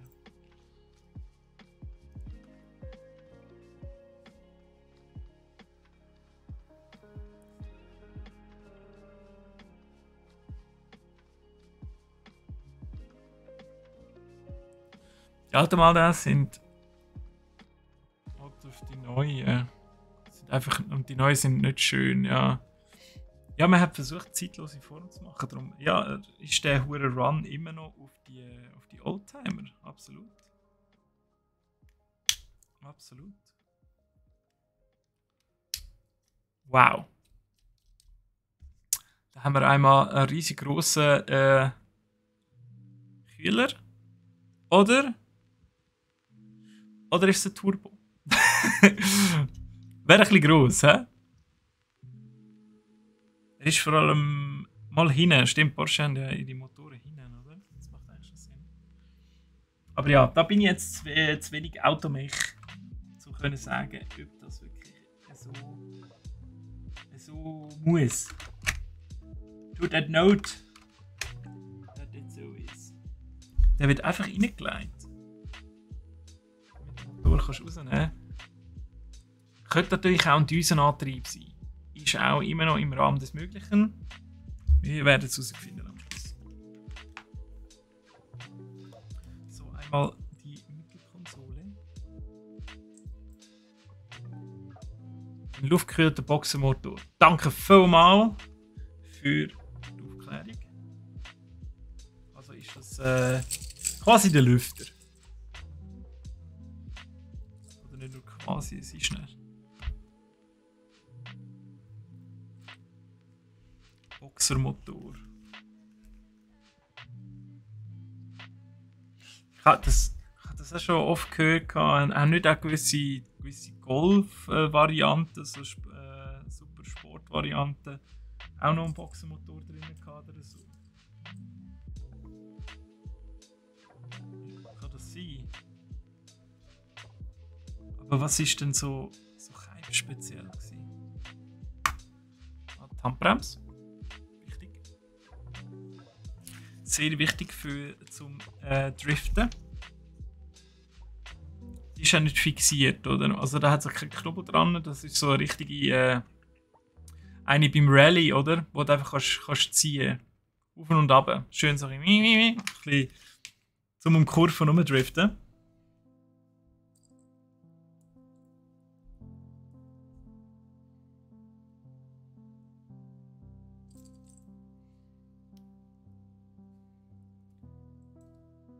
Mein Vater war immer so Wankelmotor-Fan. Bei dieser RX-Serie von Mazda. Scheint immer noch eine Legende, aber wird ja nicht mehr gebaut. Also ja, keine Ahnung. Vielleicht zu kompliziert. Oder einfach die anderen Techniken haben sich nicht durchgesetzt. I don't know. Also ich wundere, was das geht. Das gibt wunderschöne Sportsitze. Richtig sexy. Kennt man jetzt vielleicht schon so ein bisschen. Wenn man den nachher so rein tut. Ja, so nicht.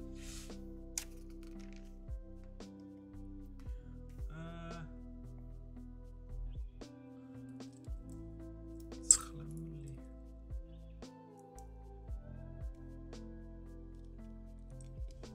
Ja.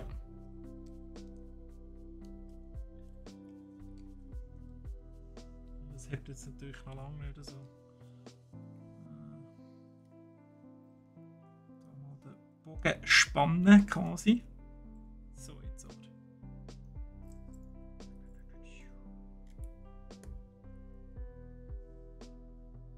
Ach, schön. Jetzt kommt noch die schöne Verschalung da drauf.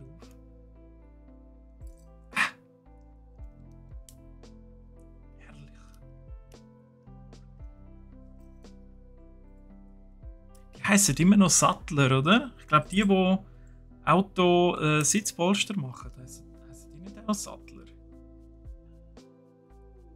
Oder haben die eine andere Bezeichnung?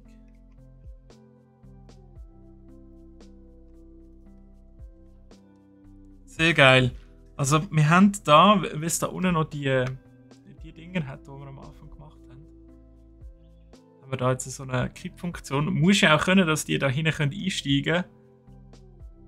Schön, dass man da dran gedacht hat. Also richtig geiles Gimmick.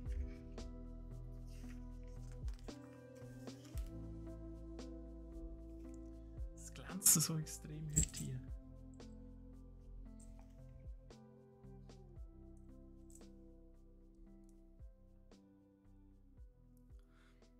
Also der Boxmotor hat liegende Kolben. So kann man den Schwerpunkt tiefer setzen und zwar ist mit der Aktion auf der Achse und das Heck bricht weniger aus. Okay. Aber ich nehme an, also wenn die Kolben liegen, dann kratzen die doch immer an der unteren Seite, oder? Weil die Gravitation sie abzieht, nicht? Wie wenn sie so raufgehen. So. Dann hast du durch die Luftverdrängung hast du dann sowieso ein bisschen das Gleichgewicht, dass sie auch nicht direkt kratzen. Also ja, ich weiß nicht, ich bin kein Profi, aber ich stelle mir es jetzt so vor. Sattler sind das, jawohl. Also die früher einen Drosssattel gemacht haben, die machen jetzt quasi die Polster für die Autos. Und ja auch Rössli haben. Schön.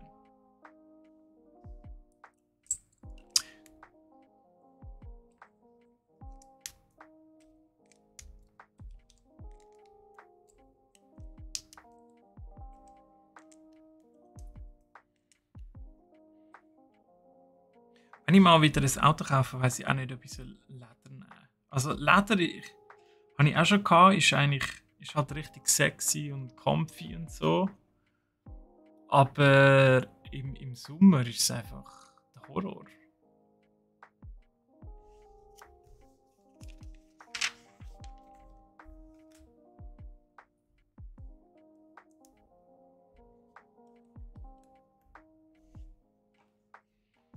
Darum, ja, also mein jetziger hat Stoff, also in so einem Spezialstoff, keine Ahnung. Und den finde ich auch voll bequem, es ist auch nicht kratzig, nichts. Und halt im Sommer tut er sich nicht übermäßig aufheizen.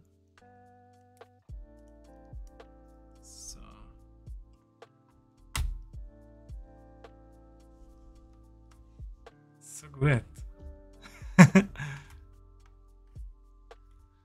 Also sieht schon richtig schön sexy aus. Was haben wir da unten? Irgendetwas, was sich noch bewegt.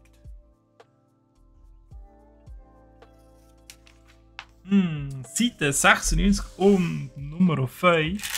Ja, dann machen wir doch mal das 5 noch, oder? Ich denke, das 5 ist jetzt nochmal ein grösserer Sack. Ich denke, wir machen den noch fertig. Und dann sollten wir da gut schön 2 Stündchen miteinander ausgefüllt haben.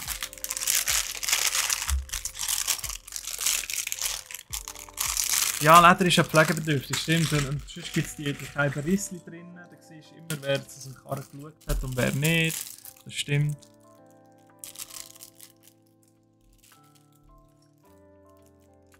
Aber heute gibt es ja so ganz speziellen, coolen Stoff, der nicht mehr so beschissen aussieht und sich auch nicht so beschissen anfühlt wie früher. Am besten ein Carbon-Schalensitz, ja. Gut. Aber ich weiss nicht, wie bequem der dann ist.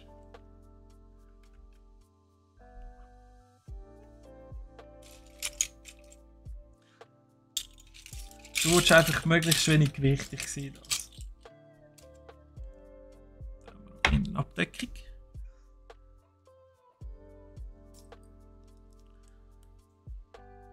So, jetzt sind mal wieder ein bisschen mehr Teile hier. Das gefällt mir eigentlich nicht so, weil dann habe ich wieder länger zum Suchen.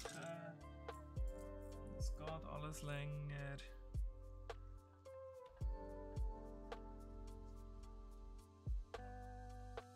So, und ihr kommt. So, 2 von denen.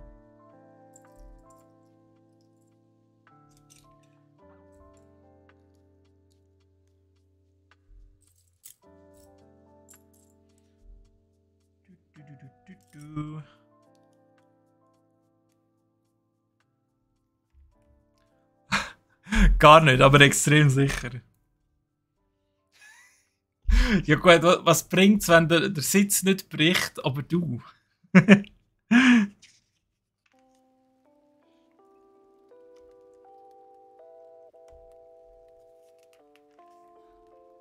Oder ein Carbon-Schalensitz ist noch in der Funktion.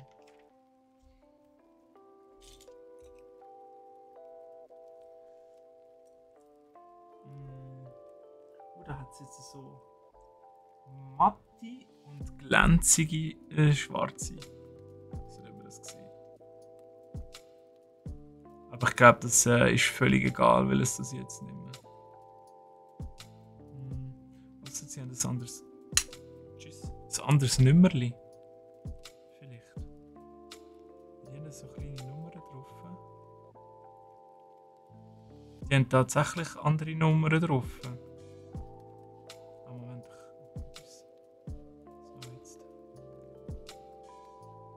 Nein, es sind die gleichen. Kommt also nicht drauf an. Ob glänzig oder matt. Also es sind ja so Verbundsteile, die siehst du am Schluss rein. Du hast ja genug falsch gemacht, dass ich es mittlerweile besser weiss.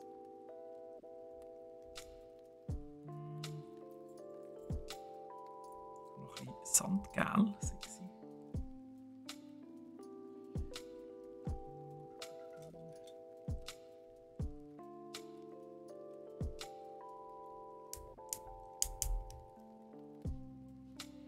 Jetzt wieder so eine Pfanne fürs Gelenk.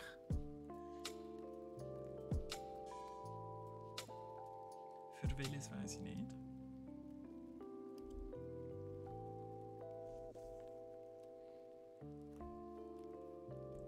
Oh cool, weil es mehrere so rote hat es hier in der Anleitung innen, da oben zum Drauflegen einen Maßstab. Ob es 1:1 das Richtige ist, was du nimmst.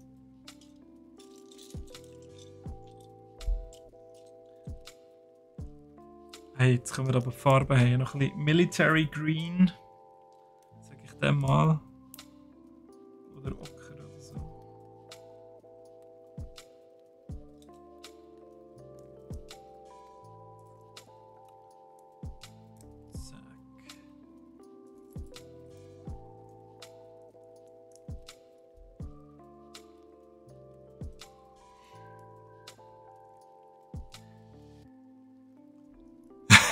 Wenn du jemals Prüfung... Okay, also du willst Prüfung machen und dann mit so einer riesen hohen Sportkarre rumfahren. So wie dann... wie heißen die? Sparko oder so Rennsitz und dann 5 Punkte Gurt. Ich weiss nicht, ob deine Freundin dann noch gerne mit dir rumfährt. Wenn du nachher so davon pfeilst. Aber hey, mach doch das und gib mir dann Bescheid, wie es so gelaufen ist. Jetzt bewegt sich da auch ein bisschen. Vielleicht haben wir noch ein bisschen Suspension. Ah, die Achse. Wow. Jetzt bin ich langsam echt beeindruckt. Vielleicht ist es drum ab 18, damit man auch ein bisschen weiss, was man da genau zusammenbaut. So. Was ist das? Keine Ahnung. Sperrdifferential oder Int? So ein Gutes, oder?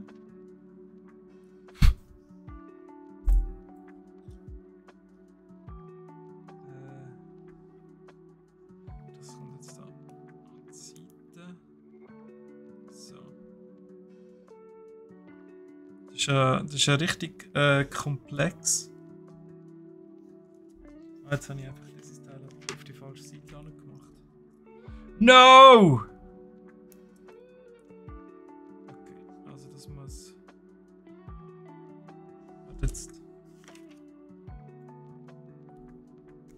Ist das auf die falsche Seite gemacht?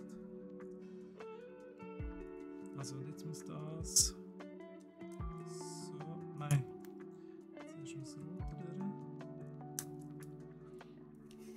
So, weil jetzt haben wir nachher auch Verwendung da für die Pfanne.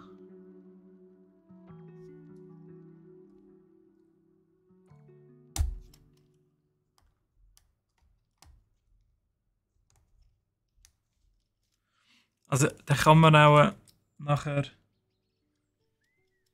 richtig gut lenken. Das Problem ist nur, ich kann natürlich das auf die falsche Seite nicht da. So, jetzt macht es mehr Sinn. Also wenn das nachher noch oben so eingehängt ist, dann kann man die mit dem Steuerrad lenken. Love it. Das ist wirklich cool. Ich habe noch nie so ein komplexeres Auto zusammengebaut. Aber da lernst du noch fast etwas.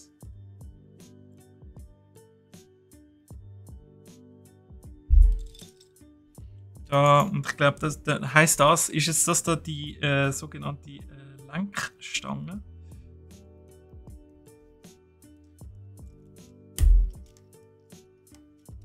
Es wäre jetzt cool, wenn wir irgendwie einen Mech da hätten. Wo das so ein bisschen live kann erklären mit den ganzen Funktionen vom Auto.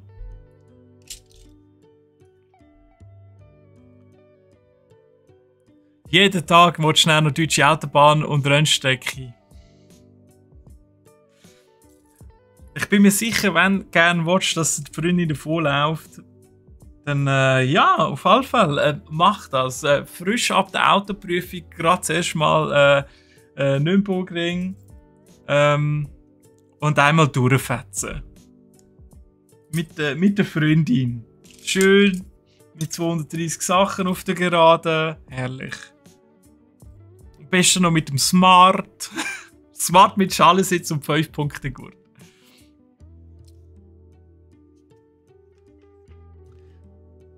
Wie sich's gehört.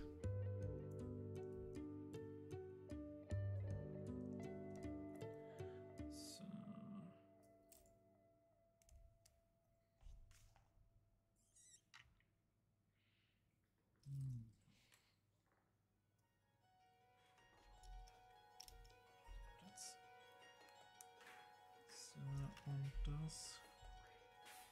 Hä? Ah, das kommt da noch.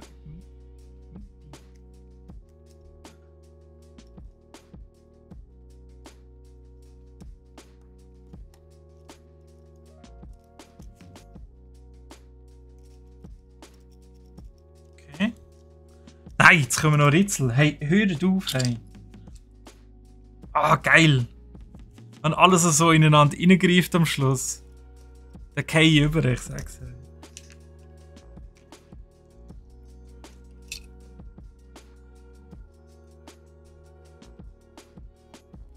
Für mich ist das wirklich so ein bisschen Lego wieder neu entdecken.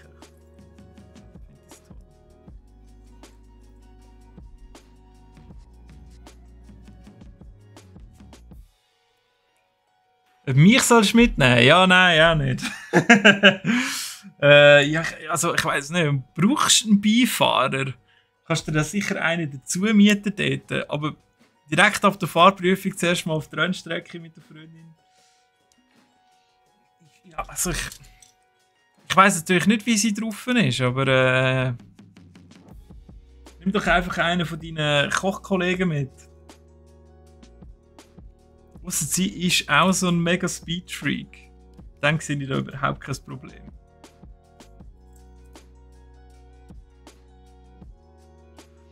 Aber vielleicht will sie am Anfang auch sagen, sorry, jetzt weisst du gerade mal, wie du fahren und jetzt willst du hier schon davon düsen. In der Nein. Maybe.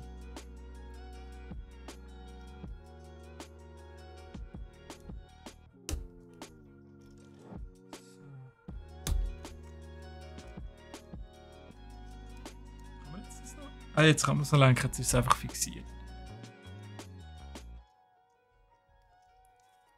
Nice! Und das dann noch fixieren.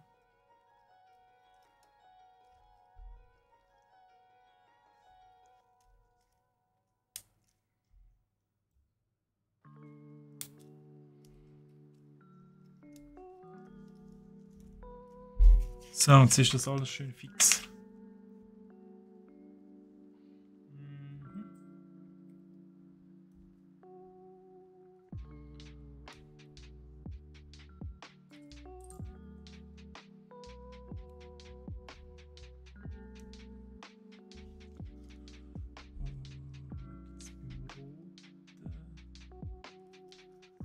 Ah, okay.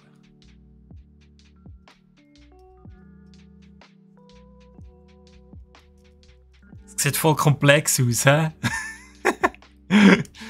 Irgendwie ein bisschen komisch. Aber es wird am Schluss schon stimmen. So, das kommt jetzt da vorne. Irgendwie.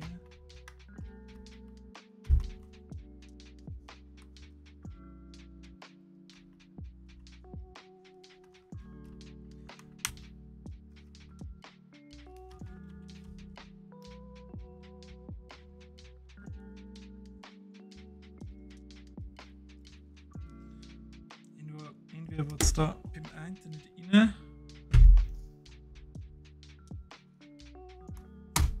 So, jetzt. Gut, jetzt haben wir dann mal die vordere Achse dran. Jetzt haben wir aber 5 vor 1. Ich glaube, es geht jetzt noch. Ja. Also es geht jetzt schon noch 20 Seiten. Ich glaube, das packen wir nicht ganz. Sonst machen wir dann doch mal hier geschwind den Unterbruch. Und machen das nächste Mal noch fertig.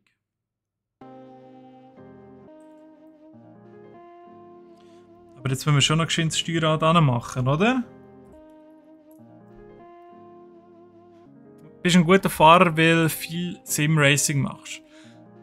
Kausalität absolut gegeben, finde ich auch. Ich bin froh, ist es Sim-Racing und nicht Arcade-Racing immerhin. Nein, weiter. Ja, das ist schon klar, dass du das sagst. Ich muss dich auch nicht fragen.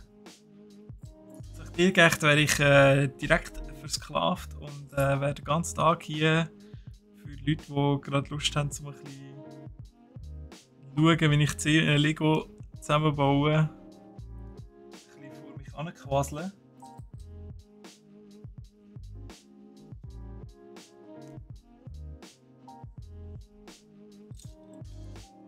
Fiat 500 mit einem Bugatti-Motor drin. Ja, also wenn du den Motor reinbringst. Ich glaube, dann hockst du nachher wahrscheinlich im Kofferraum.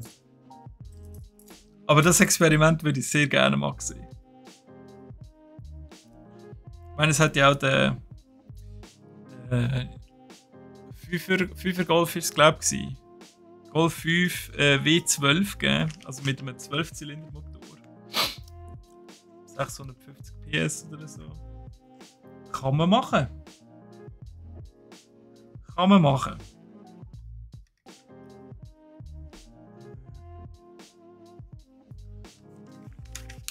Also die jetzt.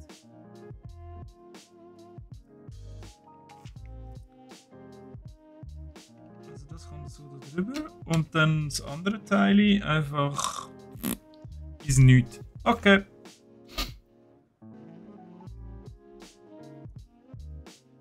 Jetzt müssen wir es noch von der anderen Seite befestigen.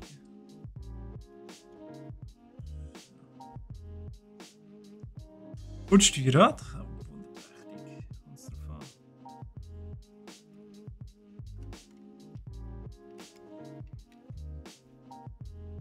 Moment, das kommt da an. So gut! Also es funktioniert tatsächlich. Also ja, hoffentlich auch. Und man kann hier wunderschön lenken. Wahrscheinlich, wenn die Pneu dran sind, lässt sich es nicht mehr so einfach lenken. Aber sehr cool, dass es so funktioniert. Ich bin noch gespannt, wie wir das nachher schön verpacken, dass das im Armaturenbrett drinnen ist. Aber ich würde sagen, mit dem Abschluss vom Steuerrad, dass wir jetzt doch geschwind. Nein, weißt du was?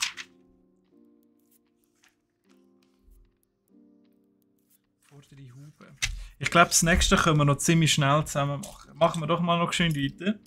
Weil nachher steht nämlich auch kein Stream an. Das heisst, jetzt machen wir das mal noch schön fertig. Dann haben wir nämlich die vorderen Blinker schon mal, wenn ich das richtig gesehen habe. Roleplay freut sich auch schon, dass es weitergeht. Wunderprächtig.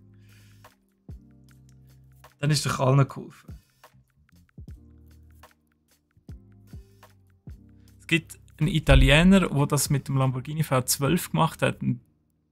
Ah, okay. Also, aha, ein Italiener. Und der hat das mit einem Fiat 500 gemacht. 500 mit dem V12 Lamborghini Motor. Ja, ich mache mir dann einfach Sorgen ums Chassis. Ich bin mir sicher, die einen oder anderen haben schon mal den verrückten Japaner gesehen, der Raketenantrieb da auf alte japanische Autos draufklopft. Also das ist crazy. Aber ja gut, also dort gibt es ja eh alles, was es nicht gibt.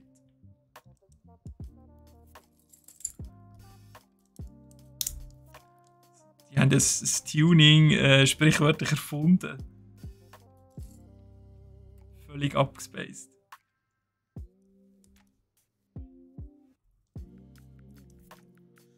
So, und jetzt kommen wir da nämlich die Lichter an. Cool wäre jetzt natürlich, wenn es da noch so LEDs drin hätte.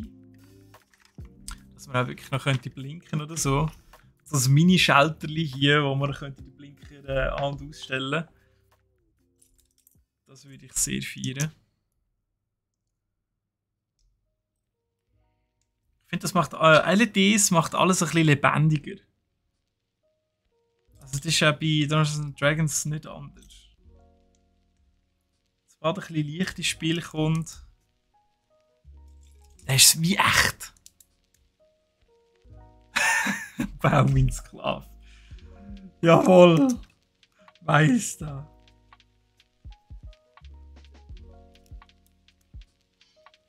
Bleib dran, nicht stressen. Ich bin voll mit Klötzli. So. Das sieht doch schon nicht schlecht aus. Aber wir machen es noch nicht an. Gut, dann nehmen wir es halt.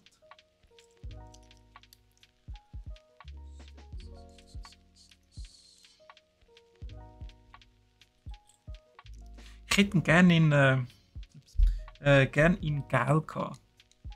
Also, Gel ist ja eh eine von meinen Lieblingsfarben mit Orange. Aber so ein geiler Porsche. Ich weiß nicht, das finde ich irgendwie geiler noch. Weiss ist so klein ist zum Teil.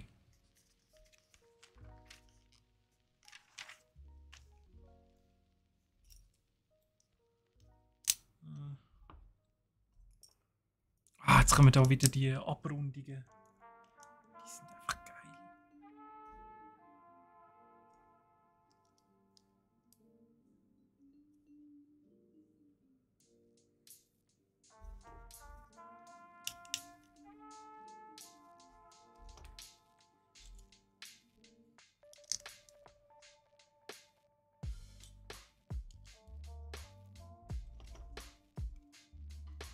Ja, super gemacht, Cyril, ja.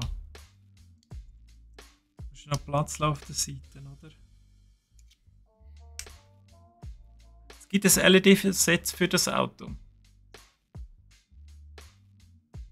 Ja, das ist sicher schon ausverkauft. Habe ich so eine Ahnung. Das ist doch meistens. Aber ich glaube, das macht ja nicht Lego, oder? Das ist dann Light My Bricks. Ah, kann man es doch kaufen? Okay.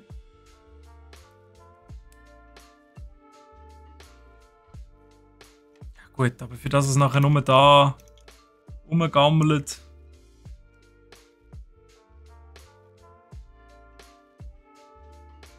Hä? Warte jetzt. Auf welche Seite? So. Wahrscheinlich. Ziemlich sicher. Oder? Sieht das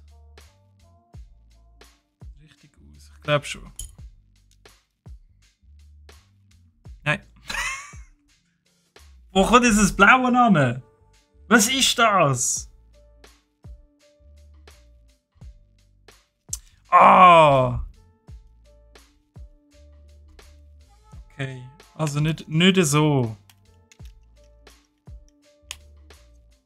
Ja, okay, jetzt passt es auch besser irgendwie. Oder? Ja. Doch, doch.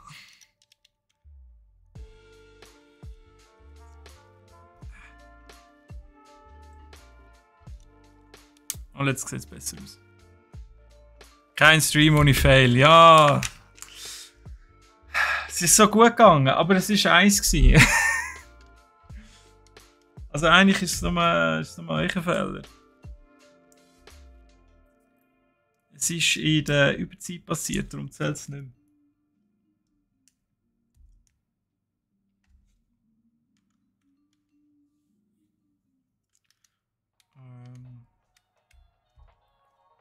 Also wieso bauen wir jetzt alles so verkehrt um? Hey? Das ist ganz verwirrend.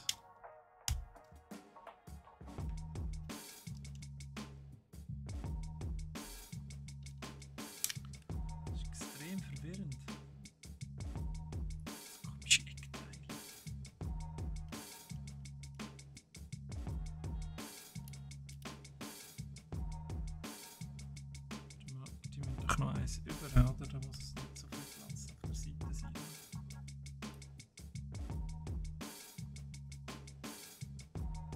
Ja.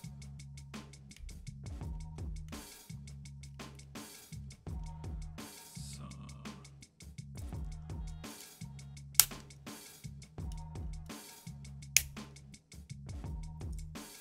Ja, und dann haben wir dann den vorderen Teil auch schon, zumindest unten dran. Da kommt dann nachher der Kofferraum noch oben drauf.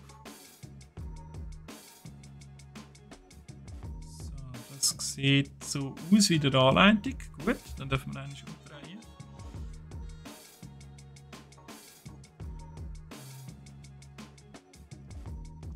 Und die noch da anschauen.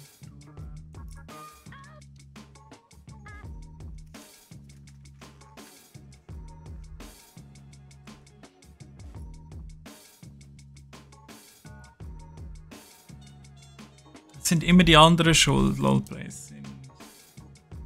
Das bin's nie ich. Das wäre ja noch, wenn in meinem Stream ich schuld wäre, wenn etwas nicht richtig funktioniert. Also ich meine, wo kommt man da hin?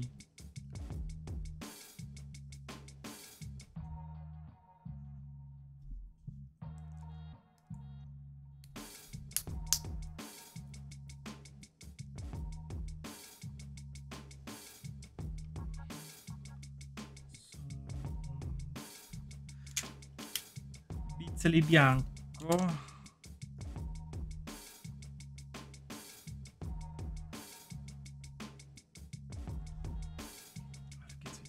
Dieses Knubbelzeug, das musst du zusammenbasteln.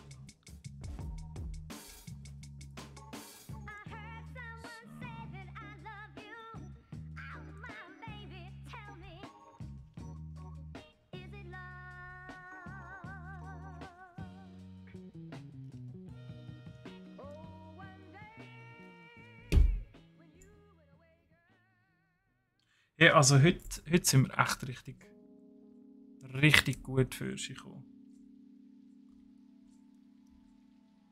Warum du Skihall-Werbung bekommst, keine Ahnung.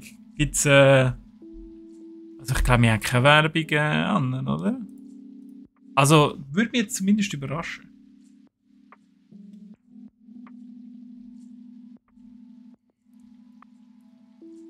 Oder gibt es einfach Normalwerbung von Twitch? Bin ich ehrlich gesagt ein bisschen überfragt.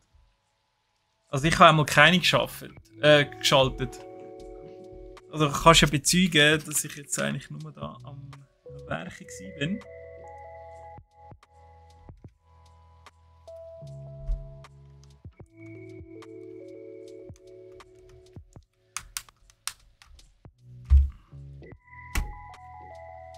So.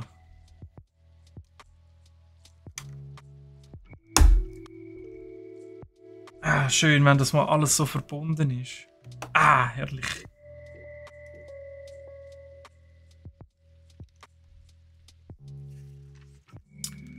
Liebe ich ja. Jetzt haben wir da noch die Abdeckung. Ah, Moment.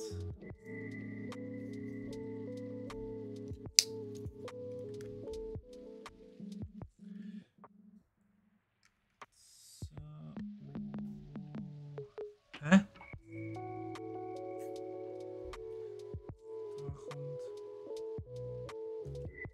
Das kommt gar nicht so weit führen da.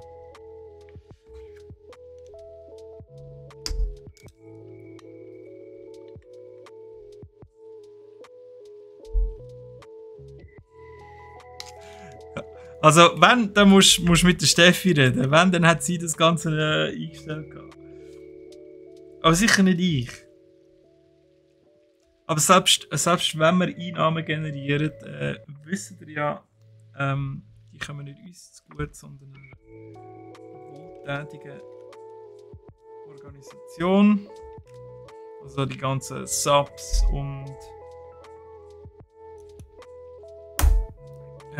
Donations und so. Und Werbeeinnahmen, die gehen direkt weiter, die werden nicht bei uns bei Brack behalten.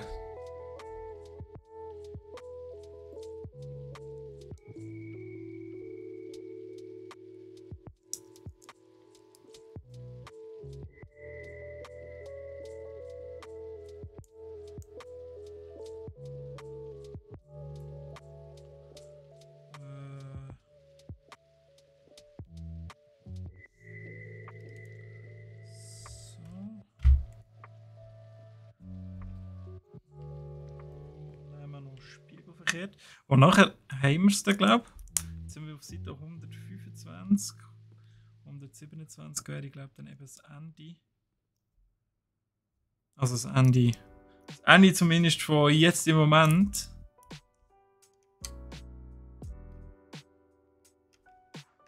Irgendwie habe ich das jetzt falsch gemacht. Spiegel verkehrt.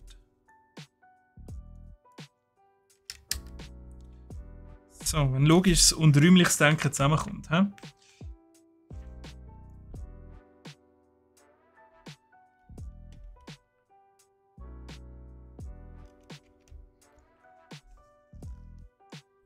Ah, und jetzt kommt noch der Schalthebel dazu.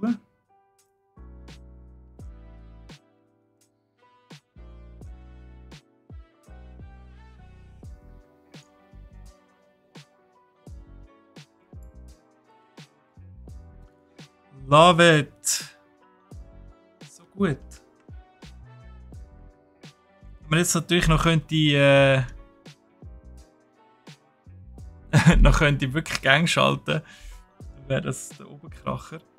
Wenn man noch ein bisschen sehen, wie sich das innen dran bewegt. Aber ich glaube, dann ist da rein vom Maßstab her ist dem schon ein bisschen Grenzen gesetzt.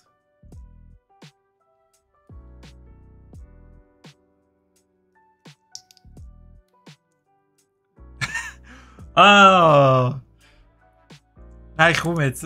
Das tut mir jetzt gerade ein bisschen leid, im Fall, wenn du das so sagst. Wenn du kein Leben mehr hast, wenn der Stream endet. Ja, komm jetzt.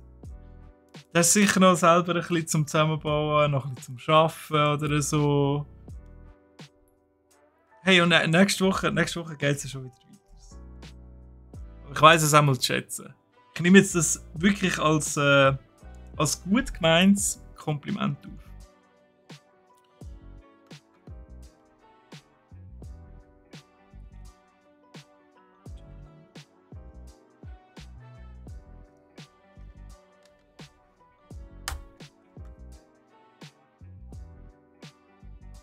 Ist das nicht? Ah, das kommt da gerade da drauf. Okay, dann haben wir da auch schon ein Teil vom Armaturenbrett. Oh, da hat es aber noch so weiße Teile, das kann nicht sein. Moment. Da noch, das sehe ich hier gerade. Und so ein rotes. Haben wir so eins mal gebraucht? Nur noch mal geschwind Kontrolle.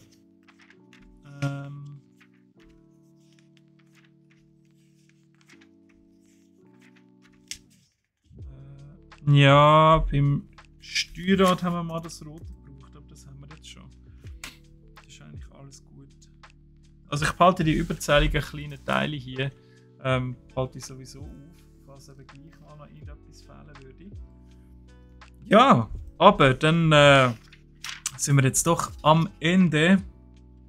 Auch wenn das Gewissen bei uns überhaupt nicht passt, aber wir haben noch für zum nächsten Mal noch richtig viel zum Bauen.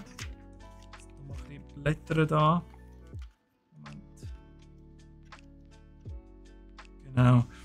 Also jetzt sind wir bei Seite 130 und können nachher noch hindern bis 229.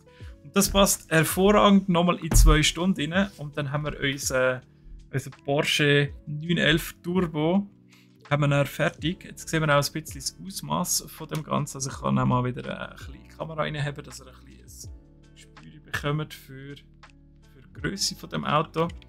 Wirklich cool jetzt schon mit diesen Sitzen, die man für und hinter tun kann. Und natürlich mein Highlight mit dem Steuerrad, das man hier drehen kann. Hinten dran sieht es schon fast ein bisschen fertig aus. Wir haben gelernt, hier hinten ist der Boxenmotor drin. Mit der Lüftung. Wo wir übrigens auch einfach schön rausnehmen können. Ich meine, einen ausbaubaren Motor, so einfach braucht man natürlich, wenn man ihn geschwind ersetzen muss. Und dafür ein W12 reinhängt. Gut, okay. Also, dann ja, machen wir für heute doch mal Feierabend. Oder zumindest mit dem Stream Feierabend. Wir sehen uns also sehr wahrscheinlich, ich sage es jetzt extra noch mit dem Disclaimer, sehr wahrscheinlich nächsten Dienstag wieder. Also auf jeden Fall nächste Woche. Einfach mit der Zeit muss ich noch schön schauen und dann werden wir das in den nächsten Streams und auch im Stundenplan entsprechend ankündigen. Und dann sehen wir uns auf jeden Fall nächste Woche. Wie gesagt, ich komme die Infos noch über in den nächsten Streams. Vielleicht gibt es sogar noch einen Tweet. Und im Schedule auf pracht.ch/Twitch findet ihr das übrigens auch, die Angaben. Und dann bedanke ich mich ganz herzlich fürs Dabeisein heute bei einer weiteren Runde Klemmbausteine mit mir, dem Cyril, und unserem Lego Porsche Turbo, wo wir am Zusammenbauen sind. Und nächstes Mal machen wir dann definitiv fertig, bevor ich für eine längere Zeit weg bin, bis Anfang Oktober. Aber eben für eine Vertretung ist gesorgt. Dann wünsche ich euch noch einen wunderschönen Nachmittag und dann im Anschluss morgen Abend dann auch ein wunderschönes Wochenende. Und dann sehen wir uns. Habt Sorge und bis bald. Tschüss miteinander.